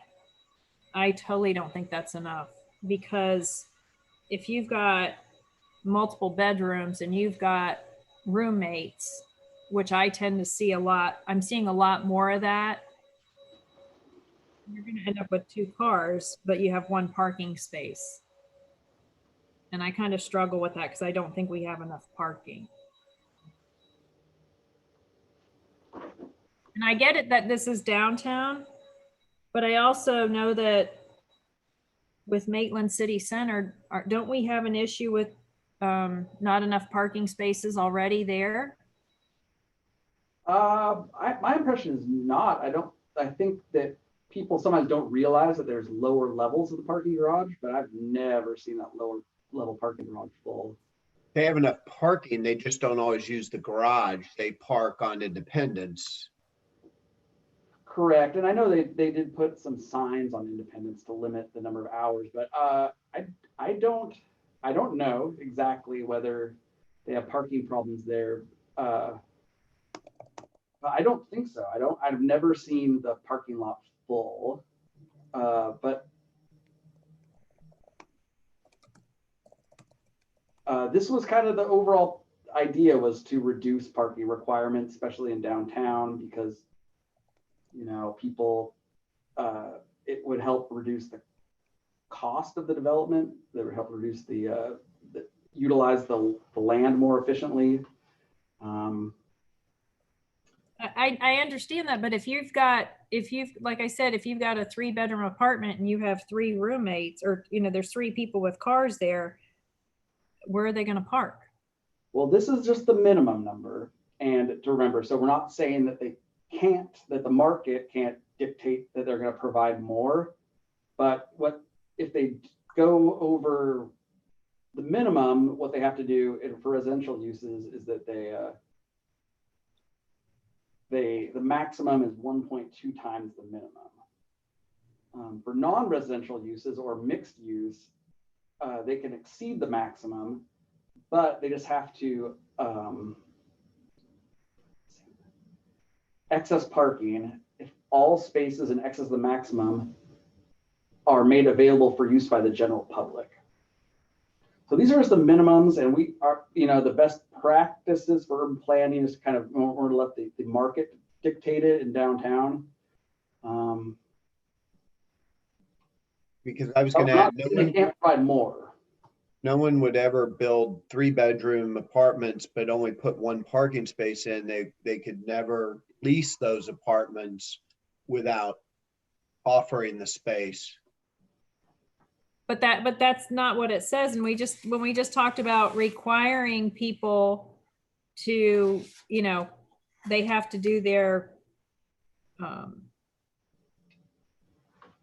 vehicular that we determined, circulation systems and with curb cuts and whatnot, we're requiring that, but yet we can't require parking spaces. I don't understand that, because I just think that if you're going to have multifamily townhome apartments, condos, whatever, if somebody else builds another high density, like we're talking about with a 500 square foot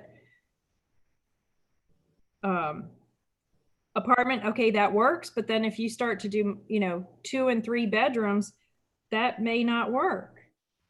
Yep, And I agree. And it says minimum.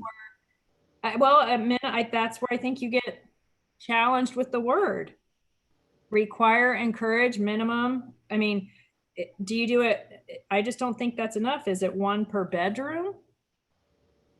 Or do you do, I mean, I don't know. I don't know the answer. That's why I'm asking so that you guys can help figure this out.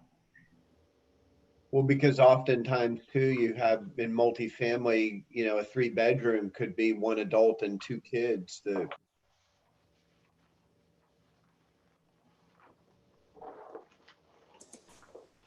Kathleen, I agree with your perspective. I think what the city is trying to accomplish is that, which is something we've been talking about this evening and in our last meeting as well, is that this is something that's supposed to be a lasting document. And ultimately, the trends are saying that parking overall will be reduced, over like X number of years. It's a longer term planning horizon, but does the 1 per unit meet today's market and standards? So and so it's kind of like, how do we strike a balance between what we're trying to achieve on like a 30-year time horizon versus what we know works and doesn't work today. So I don't know if it's something that maybe we increase now and just we'll have to revisit in the future, or if it's the pleasure of the board to keep it at 1 and see how it goes. I mean, I would suggest at least like 1.5 units or spaces per unit. That usually kind of accommodates like the situation like Glenn mentioned, if it's a family that might not have, not everyone has a vehicle, but there's more occupants. It kind of can maybe balance out that way. I can say that what's being proposed in Article 5 for the rest of the city is 1.75 spots per dwelling unit, and a studio apartment is 1 dwelling unit. And so it's kind of more, and in addition to that, 1 spot for every 10 units for visitors. So it is approximately half, which is consistent with what all other uses are.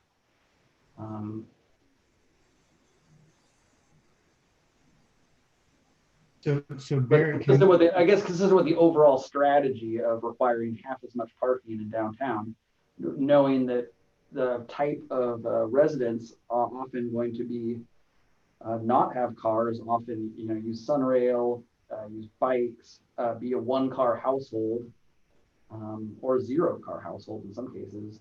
And again, it's a minimum. There might be other parking available, but not to overpark overpark these projects and make them economically unfeasible because the cost of land downtown being so valuable.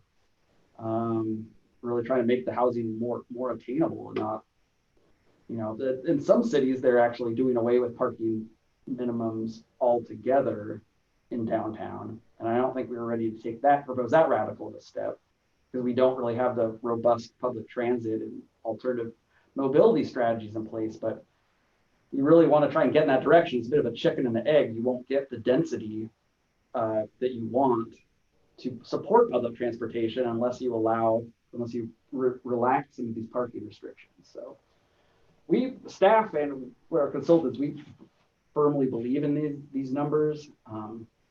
That being said, if you as the Planning and Zoning Commission wants to see something different, that can be your comment, and I'm sure this will be a topic for discussion when we get to council, etc. But this was what was passed at, right now. This is on the books right now for downtown.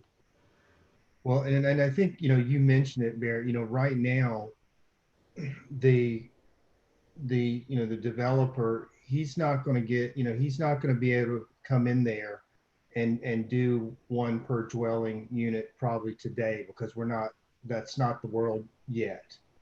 But that could very much be the world 3 years from now. I mean, look at, where are now. I think the impacts of COVID is probably going to create this more remote work environment. And it's really going to probably eliminate the need for some people to, have that multiple vehicles. So again, I like the concept of letting the market sort of define this. I think as a city, we need to make sure we're protecting that we don't have a situation where, one developer comes in and underparks and then everybody jumps into the next parking lot for their spaces. So I think we, as a city, we need to protect from that. But, allowing the market to drive this, seems viable concept to me.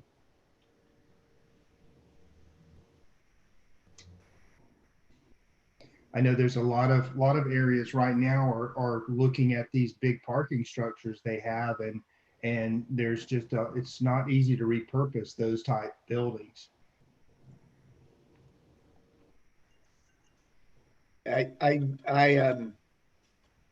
believe the market will dictate some of this. And Kathleen, absolutely to your thinking, if somebody was going to go build a place today and you told them they could get away with one parking space per unit, they wouldn't do it because I think the project would fail from a leasing standpoint because you just simply need more parking. But so they ask for more, but eventually the idea is maybe I don't need all of it, because then you look at projects, old ones like the Q, that have these sea of parking lots and they're half empty and ugly. And if you look back, they never needed as many as they have now.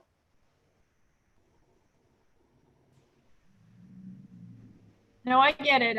I'm concerned about, where we're at and what I experience in, say, going to downtown Orlando, and they don't have enough parking to use the restaurants in some of those multi-use buildings. And to me, it's very frustrating. And that's why I don't want, here we're trying to set something up and I don't want to set it up to fail. Yep. And all well said. And downtown, eventually the municipalities have to participate in accommodating some of that parking so that you're right. So businesses don't fail, because people like Lily Village, they go, I don't want to go there because I can never find a parking space close enough to the business.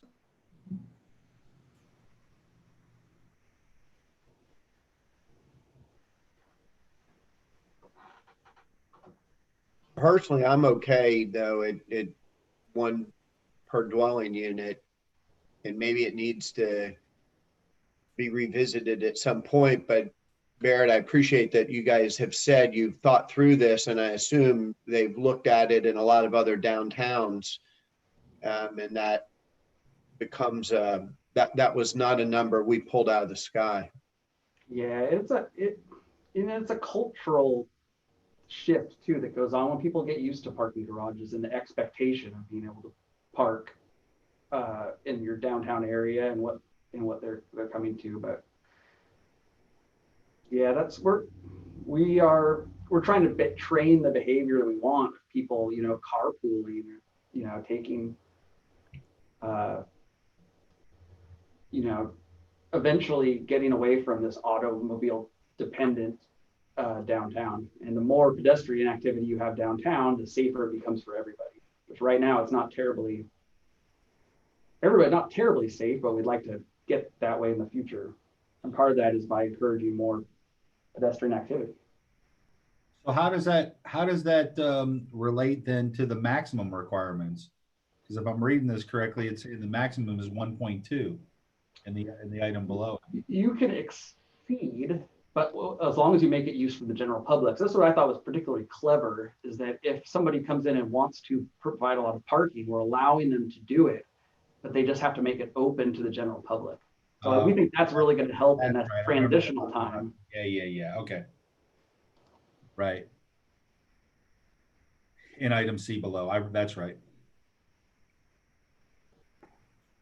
So we hope to really, that's, when we're thinking about parking, you have to think about the different times of day, right? So you have offices, which are going to need parking during the day, and you have the restaurants and bars and nightlife, cafes and things like that that are during the day. And we want to really encourage our churches, places of worship, which are, primarily on Sundays or, in the evenings, really promote the kind of cross parking agreements and park sharing for downtown, so that you don't have 6 parking spots for every car and they're just moving them around. You want to really encourage that to get the businesses to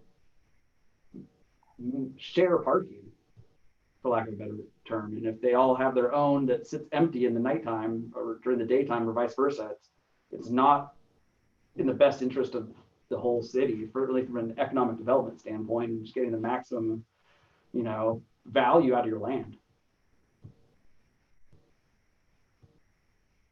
So that's kind of the kind of arrangements that we're really trying to encourage. Just out of curiosity, who bears the liability of the use of that parking by the general public? Who becomes responsible if somebody gets hurt? Because you're allowing the general public to just come in and park. I don't know the answer to that. Yeah, that's a good question. I don't know. Should we make?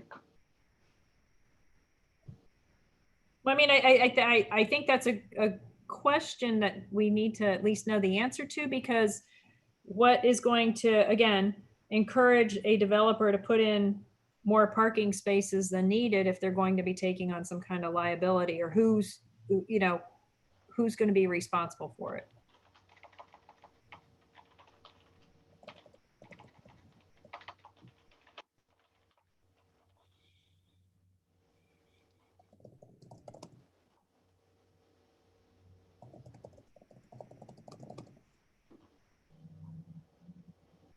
That's a good question.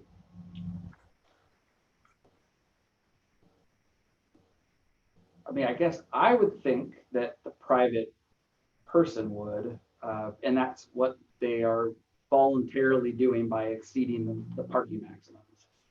And that would just be part of their deal, for lack of a better word. That does make them skittish, though, to share with the public if they think they're liable. Yeah, it'd be an interesting thing to clarify. So yeah, we'll definitely, our consultants are they all are attorneys as well. So they'd be very well qualified to ask. Land use attorneys specifically.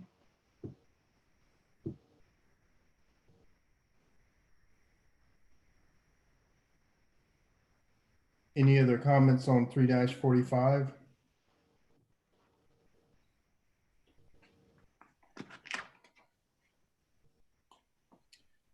Three 46.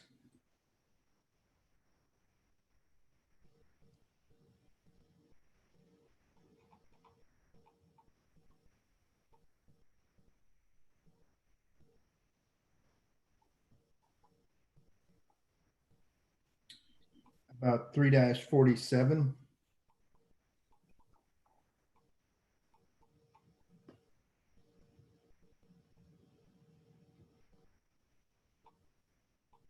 I do on 11C. Again, the additional plants that may be approved by the community development director upon written request. Graded as nursery grade #1 or better. Where's the definition of what those plants are? Plants nursery grade 1 or better. Yes. I think that's like a standard, that's an industry standard, and our code says if it's not defined in here, we go by, there's a fallback. So we don't need to define that in here if it's clear what that is. My understanding is that that is a landscape architecture, horticulture grading system that's established in that industry. Does anybody know for sure? Well, because it's one of those things you go in and you start to, okay, what kind of light, how much water, the 20 questions thing again, just like the, before. And until you can answer all those questions, will it tell you what plants will work there? So that, again, I'm just trying to get clarity because I tried it and it's the 20 question thing. Oh, so you mean the University of Florida database rather than the nursery grade 1 or better is the issue? Well, was that also what is the definition of a nursery grade #1? I didn't know. I think, I've heard, that is a standard, but Barrett, I think we need to reference the standard. Florida Department of Agricultural and Consumer Services Division of Plant History Grades and Standards for Nursery Plants, the latest edition.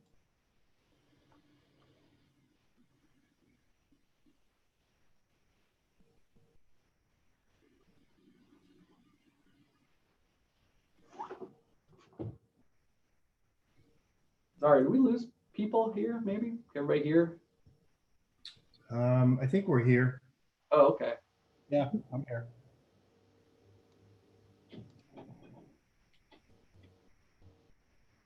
Okay, I just didn't know if there was because we've referenced websites, and I didn't know if there was one specifically to take you right to that also. Oh, I don't know. But I'm pretty sure this is the citation for what it is. We fully agree this is not ideal. But in terms of talking about what is going to be allowed in downtown, we're saying it has to be a Florida-friendly plant database as defined here. Definitely, this is not probably the most user-friendly thing, but it's more like contractors are probably going to, I'd imagine how it's going to work is their developers and contractors are going to propose the plants they want, and then they can just go check that website to make sure that they're acceptable. And then this in C, we're simply saying, don't put in really haggard versions of these plants, put in the nice kind. And in Article 5, we get into more detail about caliper size for trees and things like that. But yeah, once as we spoke about earlier, I think once we get the tree palette defined, it'll be a lot more user friendly. But for right now, this just, spells out that it has to be present in this database if it's going to be allowed. Okay. And then on number E, it says, on non-residential sites, sod shall not be used. Well, if you have some, say like a vet office wants to move into the downtown area, that could be a problem because where would the animals? I think they're prohibited. A vet offices in downtown? I think so. We have several. We have Conditional use. Yeah, and the most recent one, my understanding is they actually used artificial turf for their doggy potty area outside. No, we went through this issue in a previous P and Z. There is one vet office that it does have real sod. Okay. I guess one question is, why do we want to prohibit it? If somebody wants to use their land and put in sod, I think there's, kind of sustainability issues. It requires a lot of fertilizer, and water quality compared to other ground cover. A lot of times in smaller areas, smaller urban areas, it's really hard to maintain, and you get a lot of weeds. They use sod, for example, in 1792 in MCC, and the condition of that is not great. Especially downtown, we just didn't think sod was a terribly appropriate material for non-residential sites. But here is sod shall be used in areas 4 feet in width. Reasonable people can disagree, but that's kind of what we're proposing.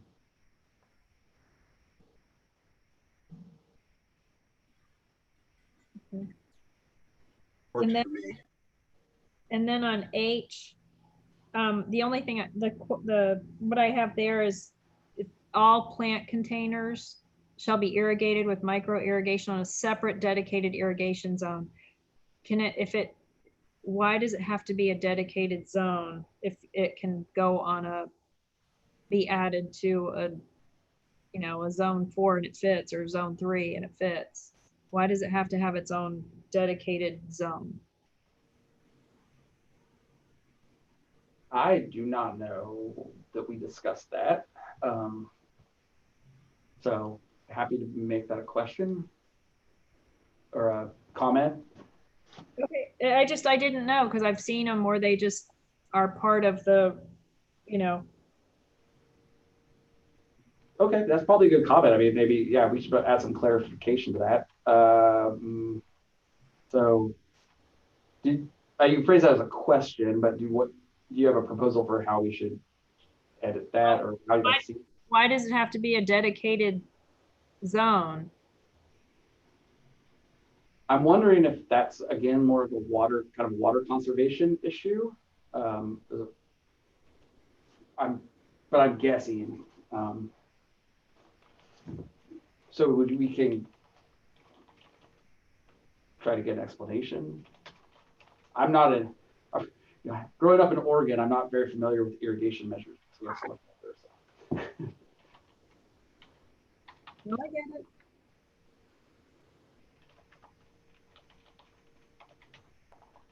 Does that capture it, Kathleen? Yes.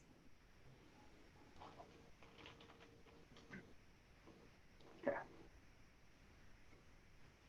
Yeah, I'm still going back to that. I think we need to provide some kind of flexibility with that sod. I'm going back to that. I mean, we specifically for those vet offices, we, put an expectation that they would provide, some kind of sod relief or grass relief for the animals that are visiting. The other thing I think is, and I don't know how well they work in the downtown, but is that, say, if a building wanted to do a green roof, that we're prohibiting that? Oh, yeah. I mean, I'm sure that's not the intention, to prohibit green roofs. And then, we talked about the parking and coming up with creative ideas. There's having spillover sites of parking that just may be a grass surface or something that doesn't get used often, but in peak times, that might create another opportunity for, an open space area. True, that's explicitly allowed in other parts of the city, for parking and grass for occasional use, like for schools and churches and stuff, for overflow parking. Again, this just pertains just to downtown, but yeah, do you have a suggestion for exceptions or ways that we could somehow limit that to appropriate uses for downtown? Let me percolate on that one as we work through. Okay, so anything like, I'll just, again, do as a question, can we find Yeah, if we could a note that. way to allow Revisit. appropriate uses of sod, such as vectoring offices and overflow of.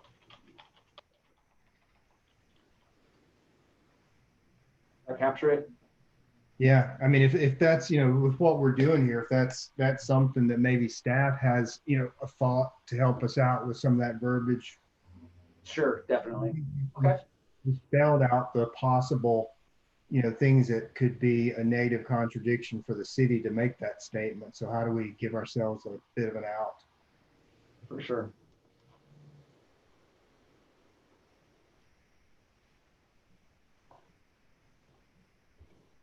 So I do have a question. On number 12, it says building entrances, and then the next page on 348, it just goes into a lot of the orientation and entryways and whatnot of the entrances. Mhm. Why is that placed there versus being on 327 under building placement and orientation? Because we're talking about which way the building shall orient, but then does that not lead to entrances too? True, then you get into masses and corner buildings and facades.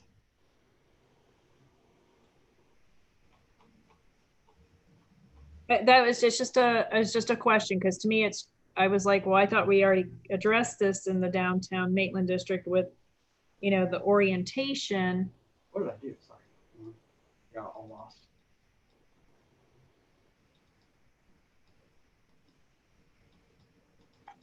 Like access, and you get into parking lots, landscaping, street walls, off-street parking,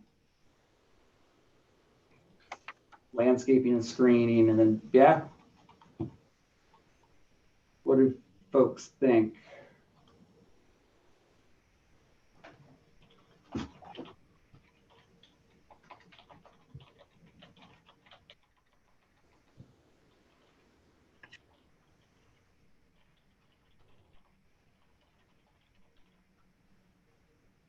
Kathleen, what was it?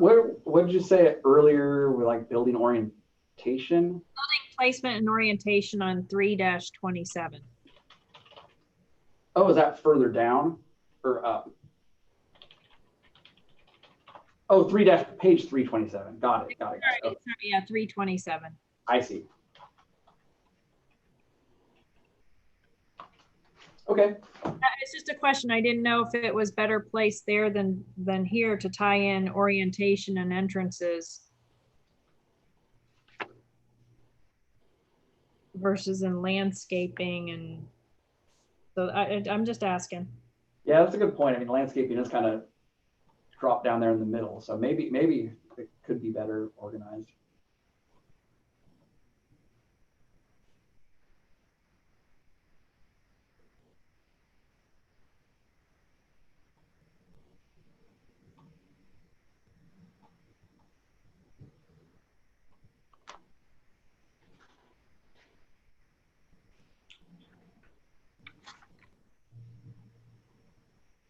How about 3-48?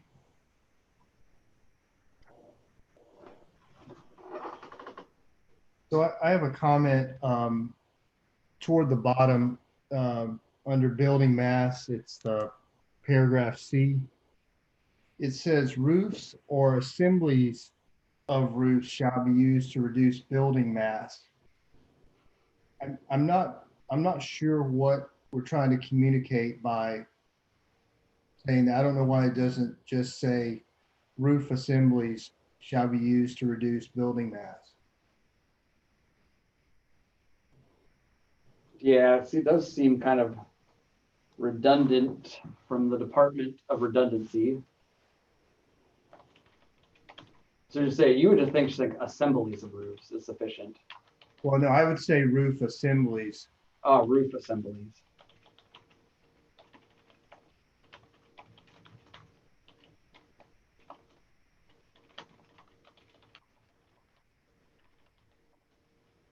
Okay. Thank you. Mhm.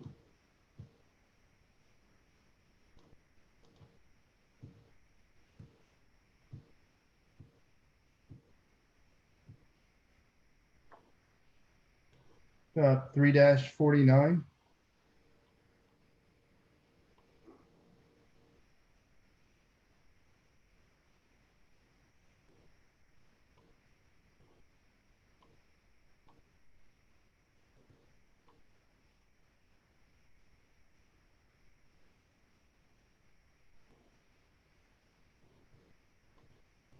I I've been reading D over and over.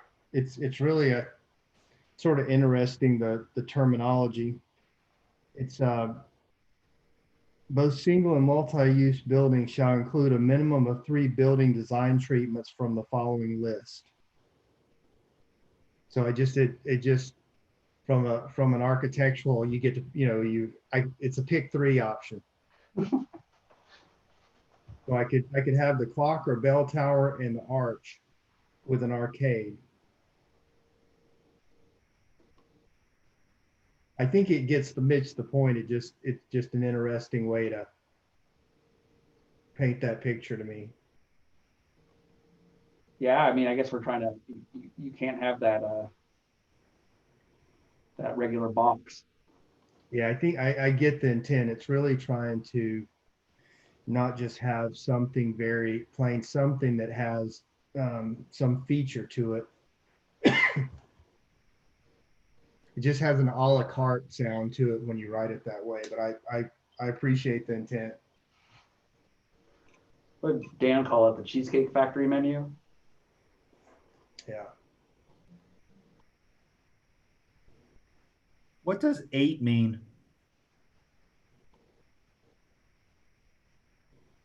Where's that? You mean here? On page 349. Oh, 8. Yeah.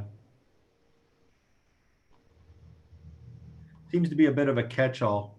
Ornamental or structural, yeah, I think other than cornices. Chairman Architect, do you have any feedback? There's no picture. Well, because it's a catch-all, so could be a lot of things. Yeah, I mean, I think it's just allowing for, different projections, accent, maybe it's some kind of fabricated piece that just gives some interest to the building. I mean, essentially, I think they're, trying to get the designers away from just painting something on the wall and saying that's a,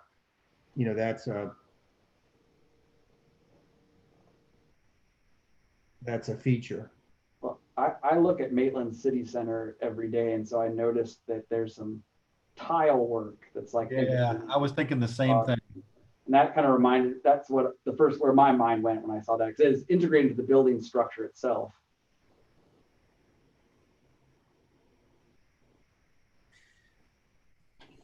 Yeah, I'm not overly impressed with that. Yeah. But it's not a blank wall from that. Not a blank wall. You're right. Yeah, there's somewhere in here specifically talks about that is just painted on features not being acceptable. I'm not sure where I read that, but We may get the materials here in a second, if I'm not mistaken, the facade materials.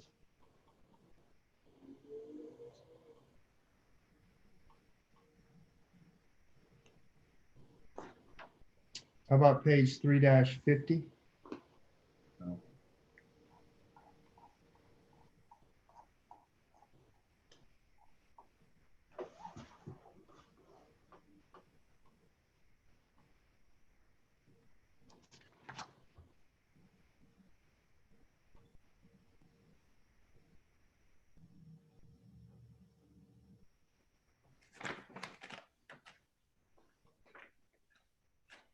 So I think I'm with Kathleen. I'm looking at what she mentioned. There's no, so we request an example for 7 and 8.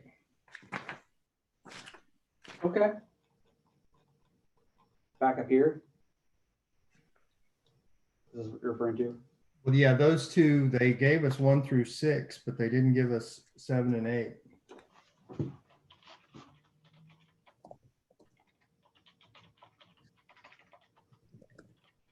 But tell Dan he's got to step it up on that bake sale to get us some more graphics. Right. Okay.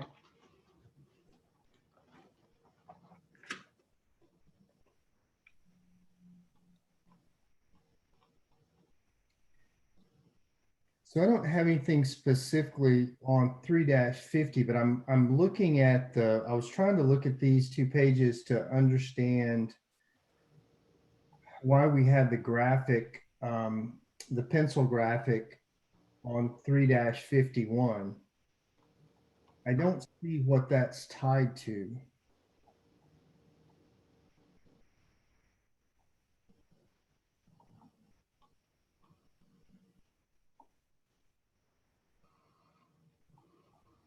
Is it tied to building components below? I didn't see the link. I didn't see any of the terminology match up. Cornice treatments. Seeing that, there's a cornice Yeah, line. and B2 from page 350, right? The middle. It's from the previous page. Yeah, Oh, here. Base, middle, top. yeah. That's clearly this. I see that. But I think It's this one. Yeah, it's that one there that I don't see the connect. yeah, it doesn't relate to either.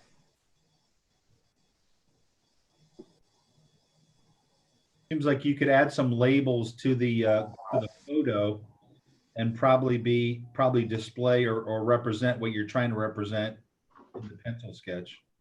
Okay. This pencil. Yeah, I don't see any verbiage that talks about foundation base or Okay. or upper level. Then maybe we get our graphic refund and use it to fund other graphics. Yeah, we'll trade that one for those other 2. Yeah. They'll probably charge you double, like a good consultant. That would be a demo charge off of the document. Yeah. Nice. Yeah, exactly.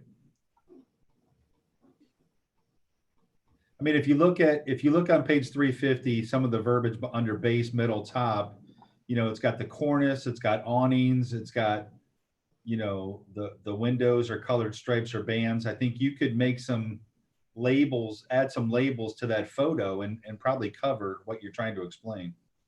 Definitely.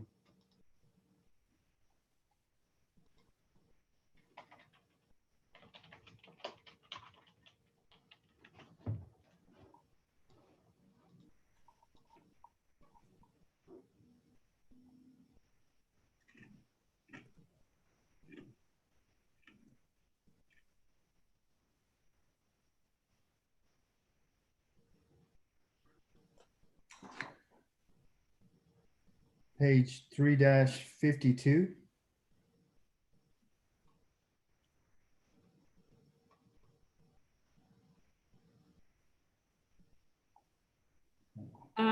I have on the permitted building materials.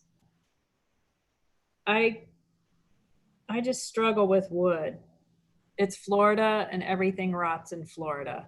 So even allowing wood is that, to me, that's just a maintenance issue. And then the ethos, is that how you say it? Mm-hmm. To me, that's just like, why? Yeah, That's I thought we got Talks that. about this. Yeah. Council added it back in, if I'm not mistaken. It did. There was a lot of talk about EFIS at council, and it did get added back in after significant debate. See, and then then you go down to prohibited, white, metal and steel, and mirrored glass and glass curtain walls.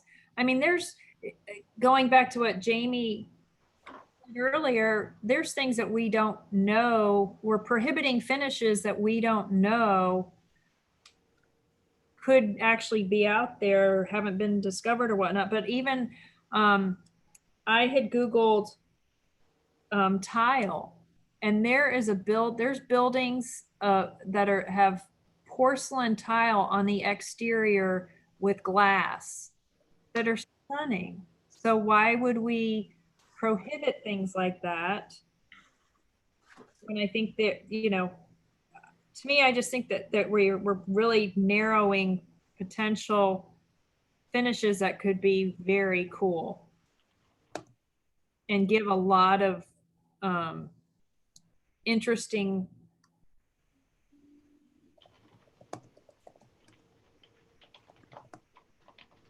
I think that's a good I think, yeah. What do folks think? Well, I know some of these materials, I think it's more about the reflectivity in some of them. And I know there's given where it's located downtown, allowing for some safety concerns. And maybe I'm not saying it right because I don't, because I think of, you look at downtown Orlando and you look at a lot of them are glass exteriors. Is that a bad thing? Or do we not want, I guess that's what I'm trying to ask.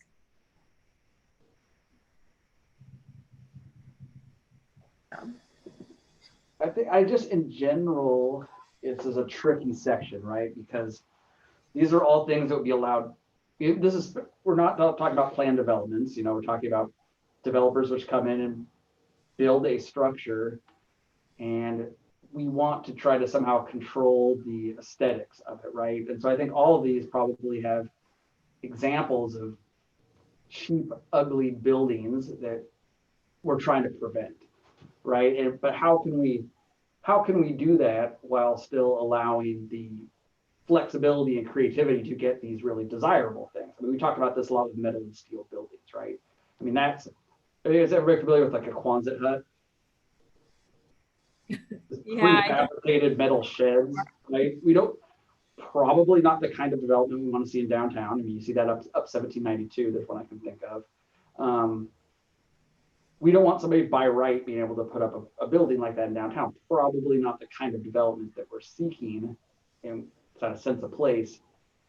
But, you could also use these materials in really cool ways. So how do we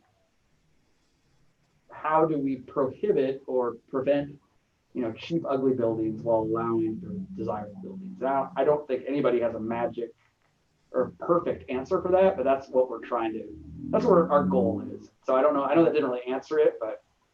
Well, and I think it's looking at, again, making sure we're looking at where we're talking about this in the downtown area. So when I, being an architect, I want freedom, but I really don't want freedom, so it's like it just creates a wide open palette.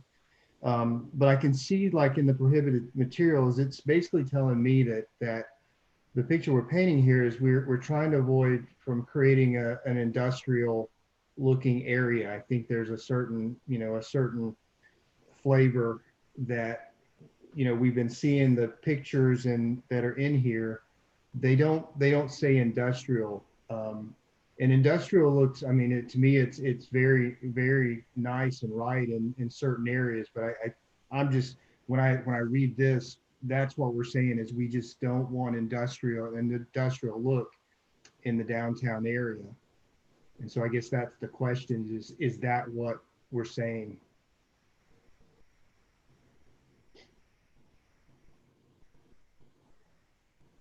I never, you're the architect, and I never like when we over govern and say, you can't use wood. But to Kathleen's point, we have wood in allowable, but in prohibitive, we don't allow cedar shake. I mean, wood lapboard siding kind of is like cedar shake. It's just a fake of the same thing almost, right? So do they not conflict? Well, cedar shake it's not a continuous board element. Again, that's another taste item. Yeah, I agree with you, Keith. It seems like a very subtle nod that, this list of prohibited materials could collectively be grouped as an industrial style, but on their own, they could be very interesting. I mean, I think unfinished block could be interesting as an accent. It would have something probably softer to kind of complement it. Maybe we could add a third section, not to make things complicated, but that says like, these materials will be considered on as an architectural accent on a case-by-case basis, and maybe kind of pull some of those items out. So it's like, okay, we're saying we won't allow you to cover the whole building in textured plywall, but we might consider an accent area. I am surprised to see curtain walls on here.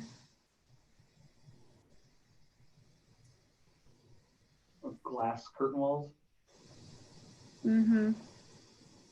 Well, I think when I see that, it's basically saying that we're steering toward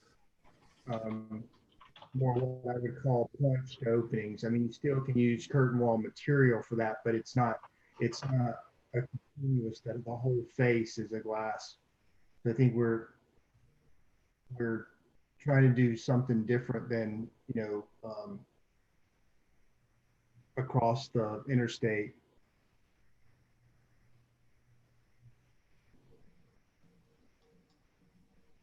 I mean, if the issue is like safety or, environmental concerns for the heating and cooling of the building, there's all kinds of technologies that are emerging now that are applications to curtain walls and window walls that cool the buildings or act as solar panels while kind of maintaining the architectural integrity.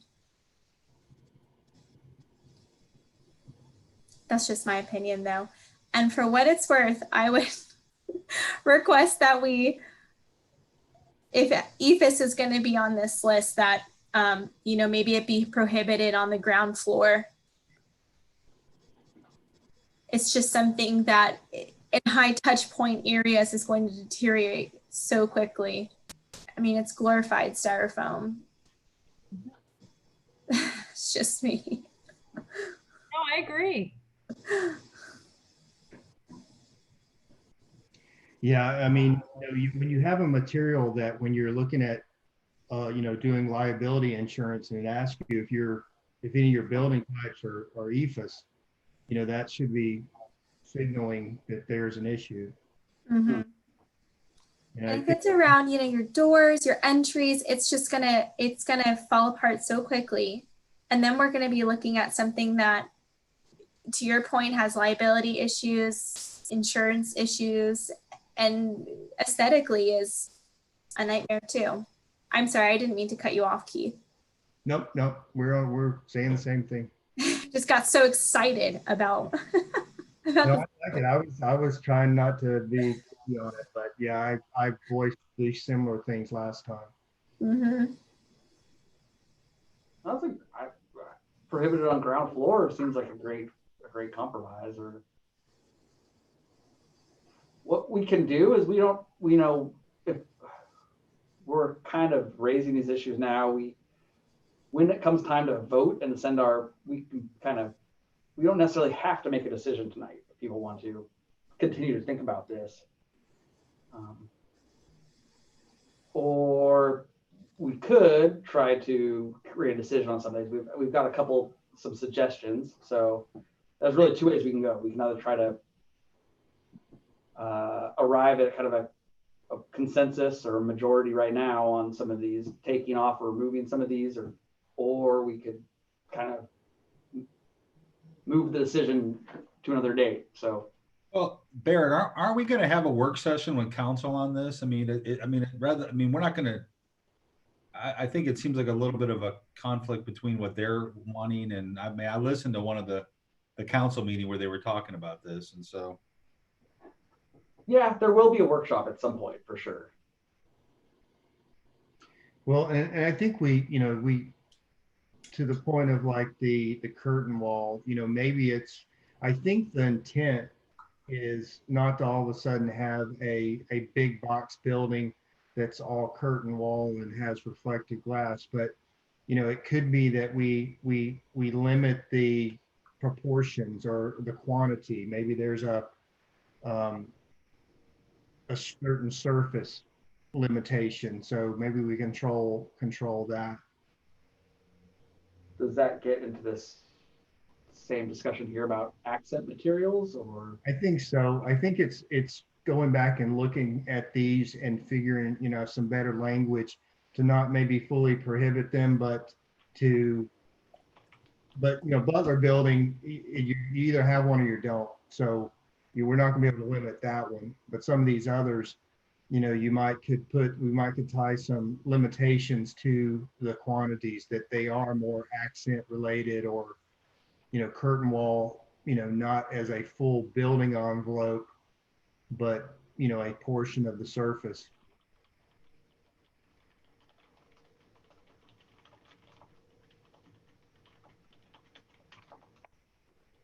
I mean, I don't see, plastic siding's one of those that I'd have a hard time, accepting into downtown. What we could do creatively with it. The Butler building, the other. So some of these, they're just not in finished forms, and I think that's why they're trying to prohibit some of those. Mm-hmm. Unfinished block is eventually a maintenance. There's all kinds of exposed block around here that has paint on it that is just decaying, and water moisture is pulling into it. So I sort of get that one becomes a maintenance nightmare. Same thing with textured plywood. If it's exposed, eventually it's going to break down. But I think we could look at some of these and see, like, so the reflective metal panels, again, we could have some allowance for those, but maybe it's in portions and not a full building of metal panels. Is that sort of, Jamie, and sort of how you're looking at these, at least? Yeah, I think so. Maybe some allowances, but not that becomes the driving design force. Right.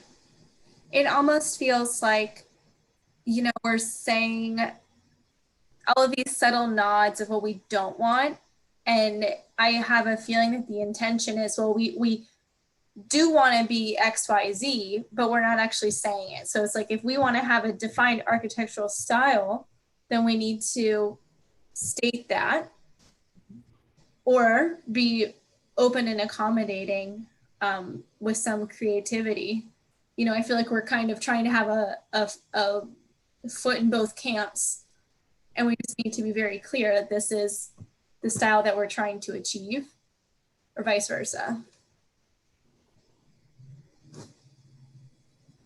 I don't know if anyone else interprets it that way, but the more that I chew on it, that's kind of the takeaway I'm getting. I agree. I do too. I do too. Well, that makes me think of something, and this might be maybe a good progression to kind of thinking of the path forward. Obviously, I tried to send some materials to you guys, and for whatever reason was prevented from doing so. I'm wondering if maybe, in between these workshops, we've identified these things, these questions, these sort of bigger issues that we're not going to answer, right now. We're important to have these conversations. But I'm wondering if individual committee members, we have to abide by sunshine law, violation of public meeting law, but if people want to come up with proposals or take a stab at, proposing specific language and bring it to the next workshop for us to discuss. That might be interesting. I don't have really a concrete proposal of a process, but I'm just wondering what people think about that in terms of us kind of moving forward, I guess. Well, and I think that would help us if we could, better understand. I mean, are we basically saying that, whoever's sort of fine tuning this on from a council standpoint, are they trying to drive this to replicate some of the same forms that we already have with the city center, or what is the actually palette we're driving for? I mean, I can answer a little bit of that. The history of this came from a design manual that came up as part of the downtown master plan, but was never formally adopted. It got like 95% of the way there, and nobody. So there was architects, a design team, which was proposing this. It was going to be design standards for all downtowns. This isn't brand new, and this wasn't come up with our consultants, but it was something that was publicly debated and workshopped pretty extensively before my time. I want to say it was in 2012, but maybe some other people can remember on the council can remember this better than I can. But that's my understanding of. These are documents that we had already that were not formally adopted, but that were the result of prior work that would have been refined by staff and our consultant team. Yeah. So anyway, that was just a thought. It's kind of a process check-in. We're approaching. We have about 20 minutes left until 8:30. That's kind of where we set last time to set off. My checking in. I want to leave a little bit of time also to kind of talk about email. Like, this is really odd. Is it okay if I call each of you tomorrow at some point, or email you and see if I'll email you first? If you get an email from me, reply, and we'll try to get to the bottom of some of this. Yeah, that's fine. I will make sure that I get those documents to you. I know a lot of people have been having trouble with their city issued email. How this is really supposed to work is, each of you, when you join the committee, you would get your city email, and we conduct all commission business with their city email accounts. From a practical standpoint, what was happening is some people were having trouble getting locked out of their email accounts. So we started kind of having this practice of, I would send both to the personal and a copy to the city email to make sure that there's a kind of a belt and suspenders kind of approach to make sure that people weren't missing documents. However, now something's going on where it appears people aren't even getting either one. So I really want to get to the bottom of this, because I think I don't want that to hold up our process here with reviewing these documents. Do people have any ideas or thoughts on that?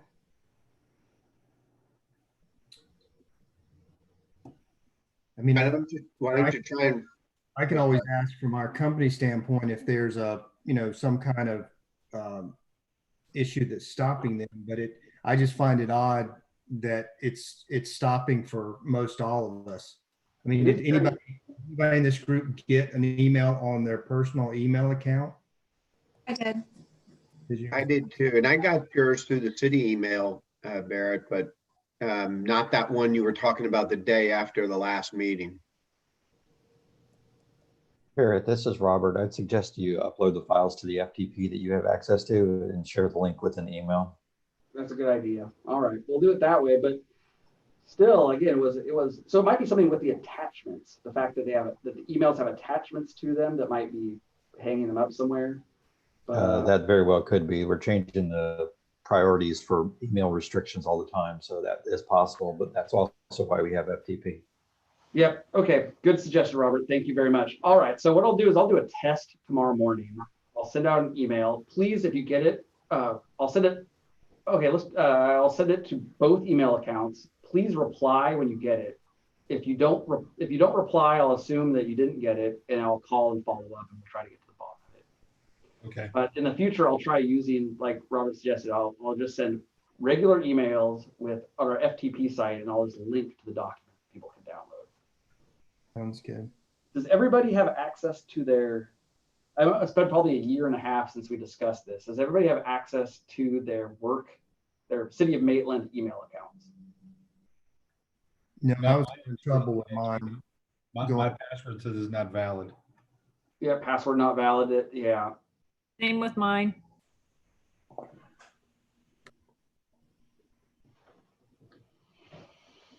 Barrett, I can coordinate with IT on that to get that adjusted. Get that core. Okay, because we're okay. All right. Okay. I'll initiate that discussion tomorrow, and I will email folks tomorrow, both in their private accounts. I'll have a talk with IT. I know that their position is that they strongly suggest we use the city emails. So I don't know if that's something that we want to, as a group, kind of recommit to. You know, I know it's a pain in the butt, but coming into IT, getting those passwords sorted out, and getting that configured and pushed, even if it's just pushing it to your private emails, so that we don't have this deal where I'm having to email 10 email addresses for 5 people, which is what I'm doing now, which evidently isn't working either. So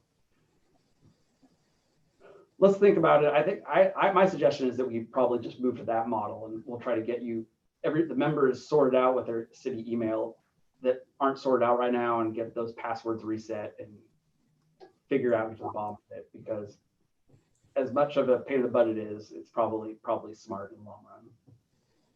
Yeah, I think if we do that, Barrett, I think one of the problems that was happening before is that, you know, and it's understood that you guys have to change security and change passwords and things, but I think what was happening, like at least my case, I wasn't getting notified when the stuff was changing.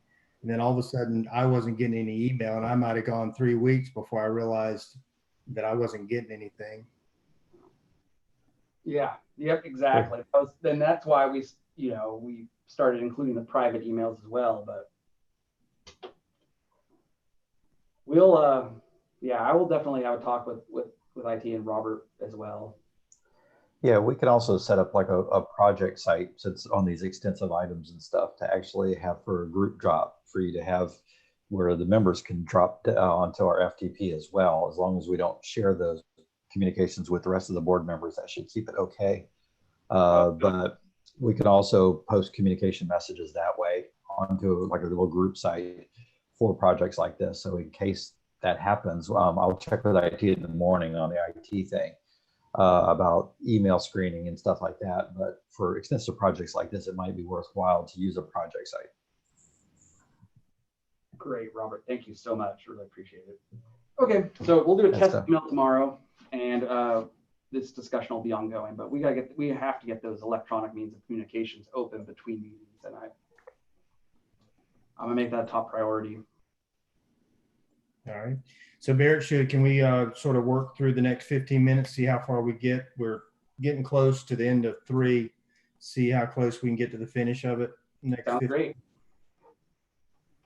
How about page 3-53?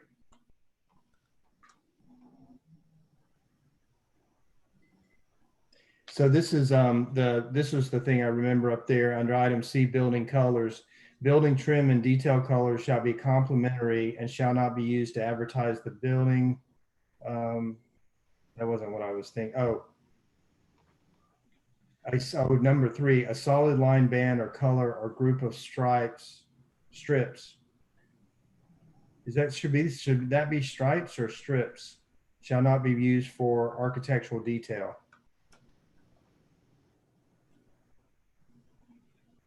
Probably stripes, I would think.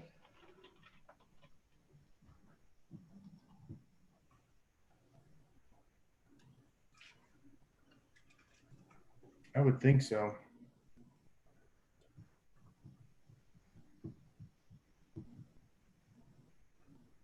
Anybody else have anything on 3-53? I just wanted to know, under roof treatments, number 1, what, again, so is this a definition of appurtenances? Is that in 4? Now that you- Or no, because that's not a use. Roof appurtenances, those are defined somewhere, right? My range of vocabulary does not have that one.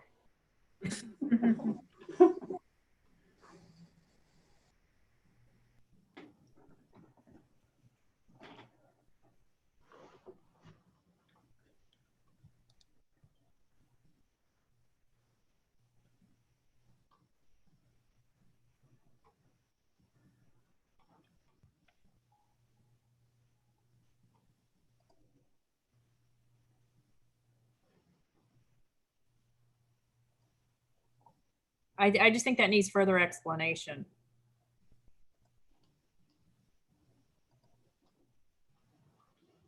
Or definition.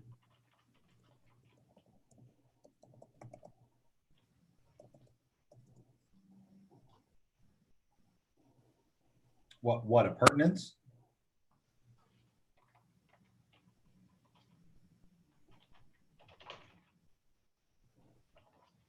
Yes, what are they referring to? I guess for a roof appurtenance, I would guess maybe like an antenna or some other sort of accessory, not a building feature. But I it's not defined, that's why I'm asking. got it. I find it as a legal term, but not related to roofing. Oh, it says appurtenance occurs when the attachment becomes part of the property, such as a furnace or air conditioning unit.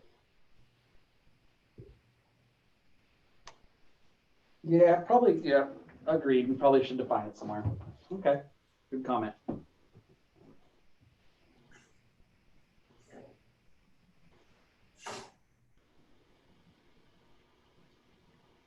Yeah, I think it is like if somebody has a roof vent or some kind of roof stack, it's limiting the height. So that probably is what that is. But yeah, definitely, if we're struggling with it, somebody else will. Definitely.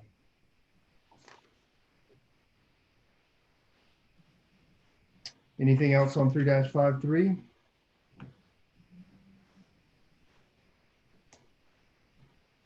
How about 3-54?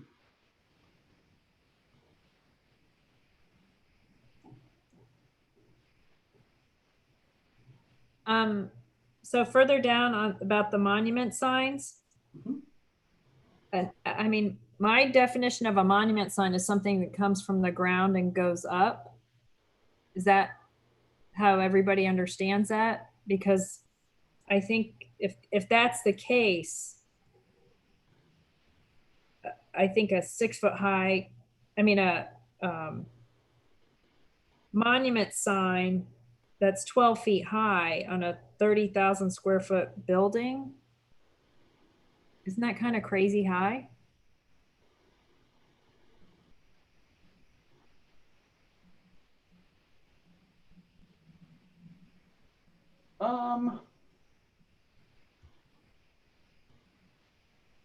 Trying to think of an example.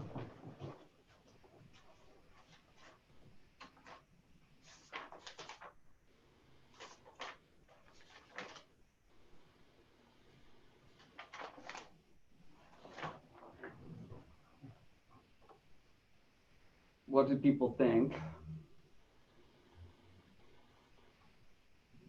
I just think if we had things that are 12 feet high in front of every building, you would, it's going to completely distract what we're trying to do here. So that's what I'm just asking, because I don't think I don't even know that it needs to be more than 8 feet, 6 feet high, or I don't even know if we need to go to 8 feet. I mean, it could be 6 feet all the way across. It just depends on, I mean, what do you all think? Is so monument signs? Well, I guess I interpreted this as a sign on the building attached to the building. And that maximum height is the maximum height that it can be placed, or am I reading this wrong? No, that would be like a wall sign. So Yeah. a monument sign would be the actual like in the ground main sign for the building that would have maybe like stone or lighting or that kind of thing. Okay. Like with the cabinet, multi-tenants. 12 Right. feet is very high. The shops at Maitland, for example, I guess on 1792, that's a pretty tall monument sign. Barrett, do you know where the number comes from? Because I mean, is it arbitrary? Is it because then you go, well, is 12 too much, but 10's okay? Like, what was the? No, I mean, at a certain point, these kind of development standards are aesthetic judgments, right? I mean, you're trying to create a certain sense of place and allow for visibility and also aesthetics, right? I mean, But if the commercial interests are going to want to be able to make sure that their signs are visible from roads in certain cases, because a lot of times it applies to downtown. So I guess we applied it to a 30,000 square foot building. To me, it might be more important about how big the building is height wise. So if you said it was a multiple story, then 12 feet is not as big of a deal as a single story building. Then the sign's just as high as the building itself. right. Well, and I get, and so I think looking below, freestanding signs shall be constructed. So it's talking about something coming out of the ground. So you're right. I mean, you've got a sign that's as big as tall as the building. I think 12 feet is just way too high. I think it's just gonna. I don't think it's as high as you think. I mean, you got to have visibility from the road. I mean, look at a Walgreens there. It's a single story building, but that's a heck of a lot taller than 12 feet.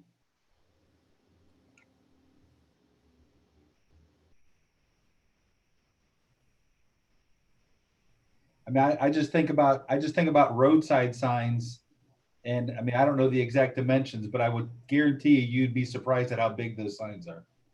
And that's also, of course, the top. So I mean, that's the peak of the sign. The copy area would typically begin much lower. Do we know how this relates to our current? We do. I don't remember off the top of my head. It was. You don't have the. Do you want me to? I think that might be a good thing. I can research and show you. We can talk about what we have currently and what versus how this compares. Would that be helpful? Yeah, I think it might be. I do too. Okay.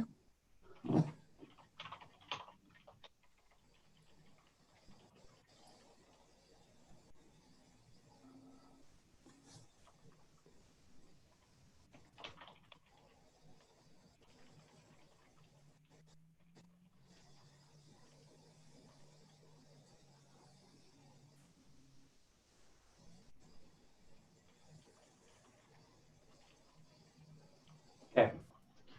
My hunch, and I wouldn't bet any significant amount of money on this, is that this is carrying forward what's already in downtown. But I will research that and let you guys know. 3-55.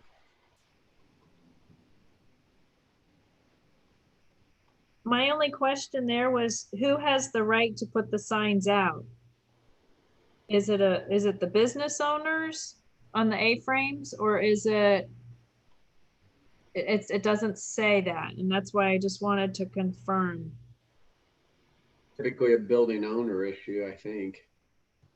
Well, not if you're a tenant and you're a restaurant. That's why I'm just trying to, again, there's no clarity, and I just want to get who has the signs Anybody out. would be allowed to, right? If they're associated with the building, either the tenant or the owner could. Okay, well, you just said it, associated with the building. And are they a tenant? Because that it doesn't say that. So if I wanted to just go put a sign out there, could I do that? And I have no private property, or it says it can't be on any portion of the sidewalk. Are you concerned that somebody's going to be placing A-frame signs on somebody else's property? It's freedom of speech. I mean, you know, you don't know what people, I think it needs to be defined so you don't have people just going and putting signs out there that have no relation to the building. Well, we can't regulate content. So if somebody, Correct. I know that, but I'm just saying, you know, it's kind of like we're in political season. There's political signs everywhere. Would that be allowed? Well, it is illegal to put a sign like those political signs in the medians, right of ways, in someone else's property without their permission.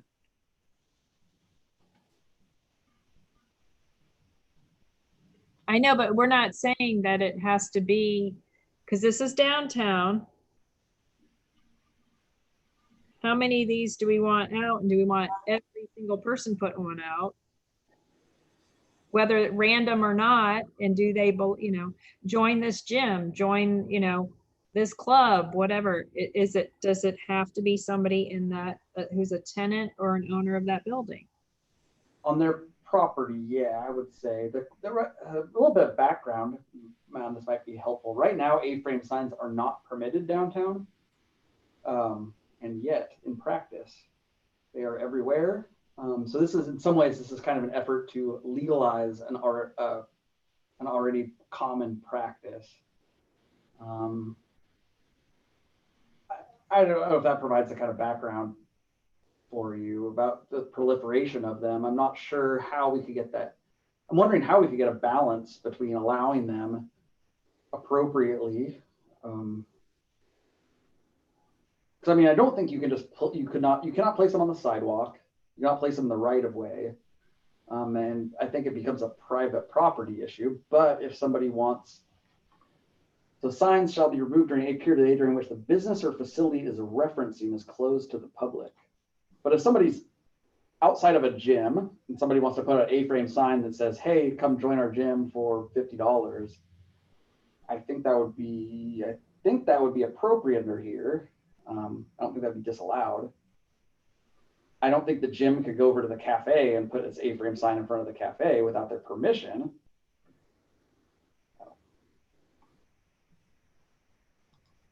I'm just asking the question. No, understood. Then I don't think we want to get into, take the 400 North next to Publix and they have, I don't know, 6 retail stores. We don't want to say we're only allowed to put 4 signs out. 2 of them are excluded. I think they're either allowed or they're not.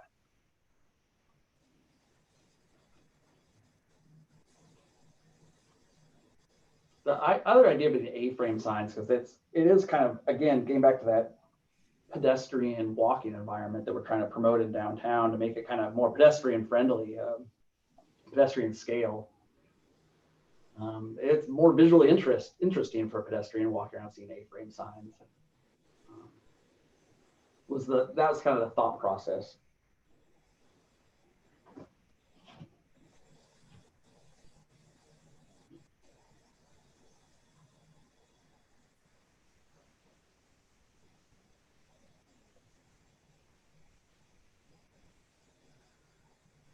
So Barrett, we've hit our 8:30 mark.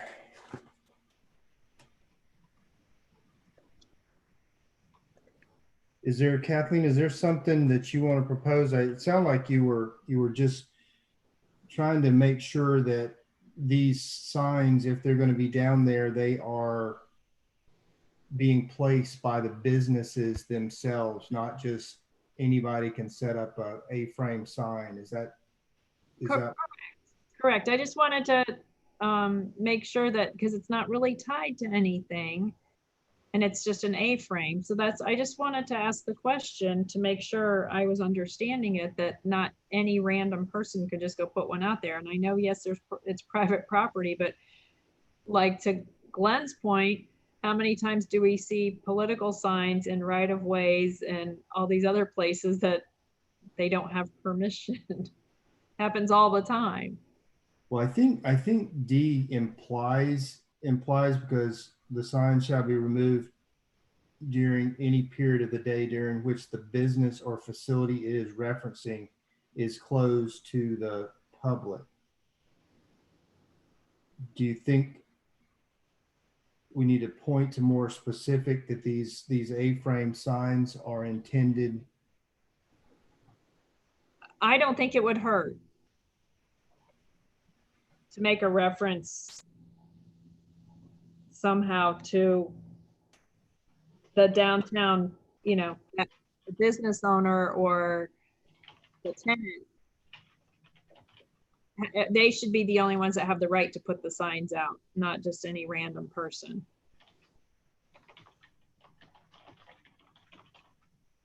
I don't know though, like if I want to let, and you see it on some of the buildings around town now where somebody says, hey, you want to go put your political sign out here for a couple months? Are we going to get into policing that way? Hey, you have a sign, but that's not yours, or you gave the guy permission, but it's not the business that's inside. Versus D, I think is right that is addressing it.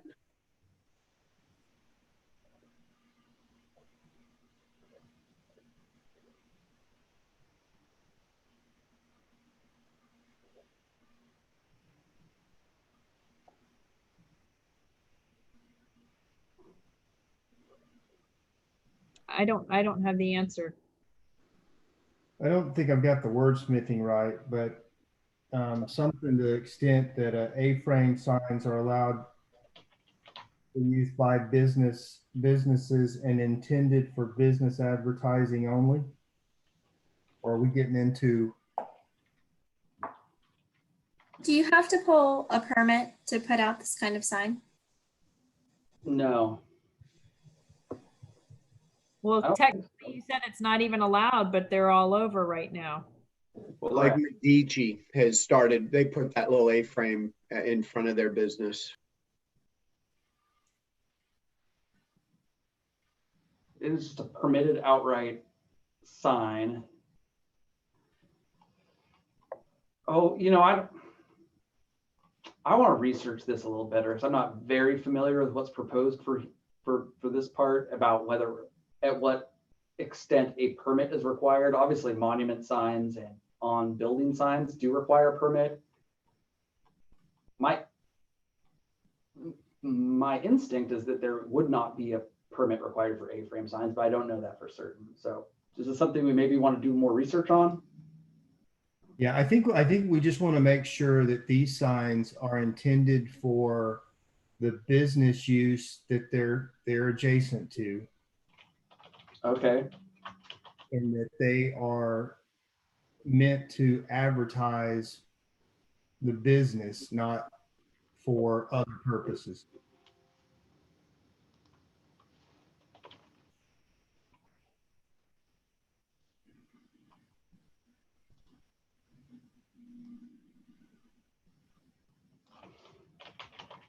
I mean, I think they have a value. I mean, the little ice cream shop that's down there in Maitland Center that's down the corner by Subway, you know, they really don't, you can't really, somebody's up at the other restaurants, you really don't see what's down there. It's because the way the signage is. Yep, good point. Okay. All right. Well, that's another research assignment. So we don't feel like stopping here. Yep, I think that would be good. Any other comments from anybody before I adjourn the meeting? Nope. Well, thanks everybody for all your good and hard work and all your good comments. So we will call it adjourned. I have a quick comment. Uh-oh.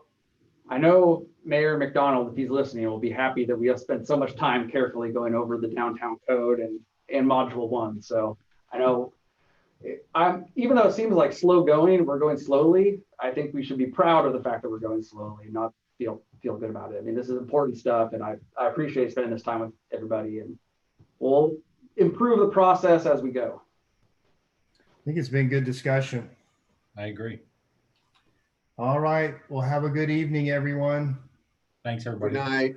Thank All right. you.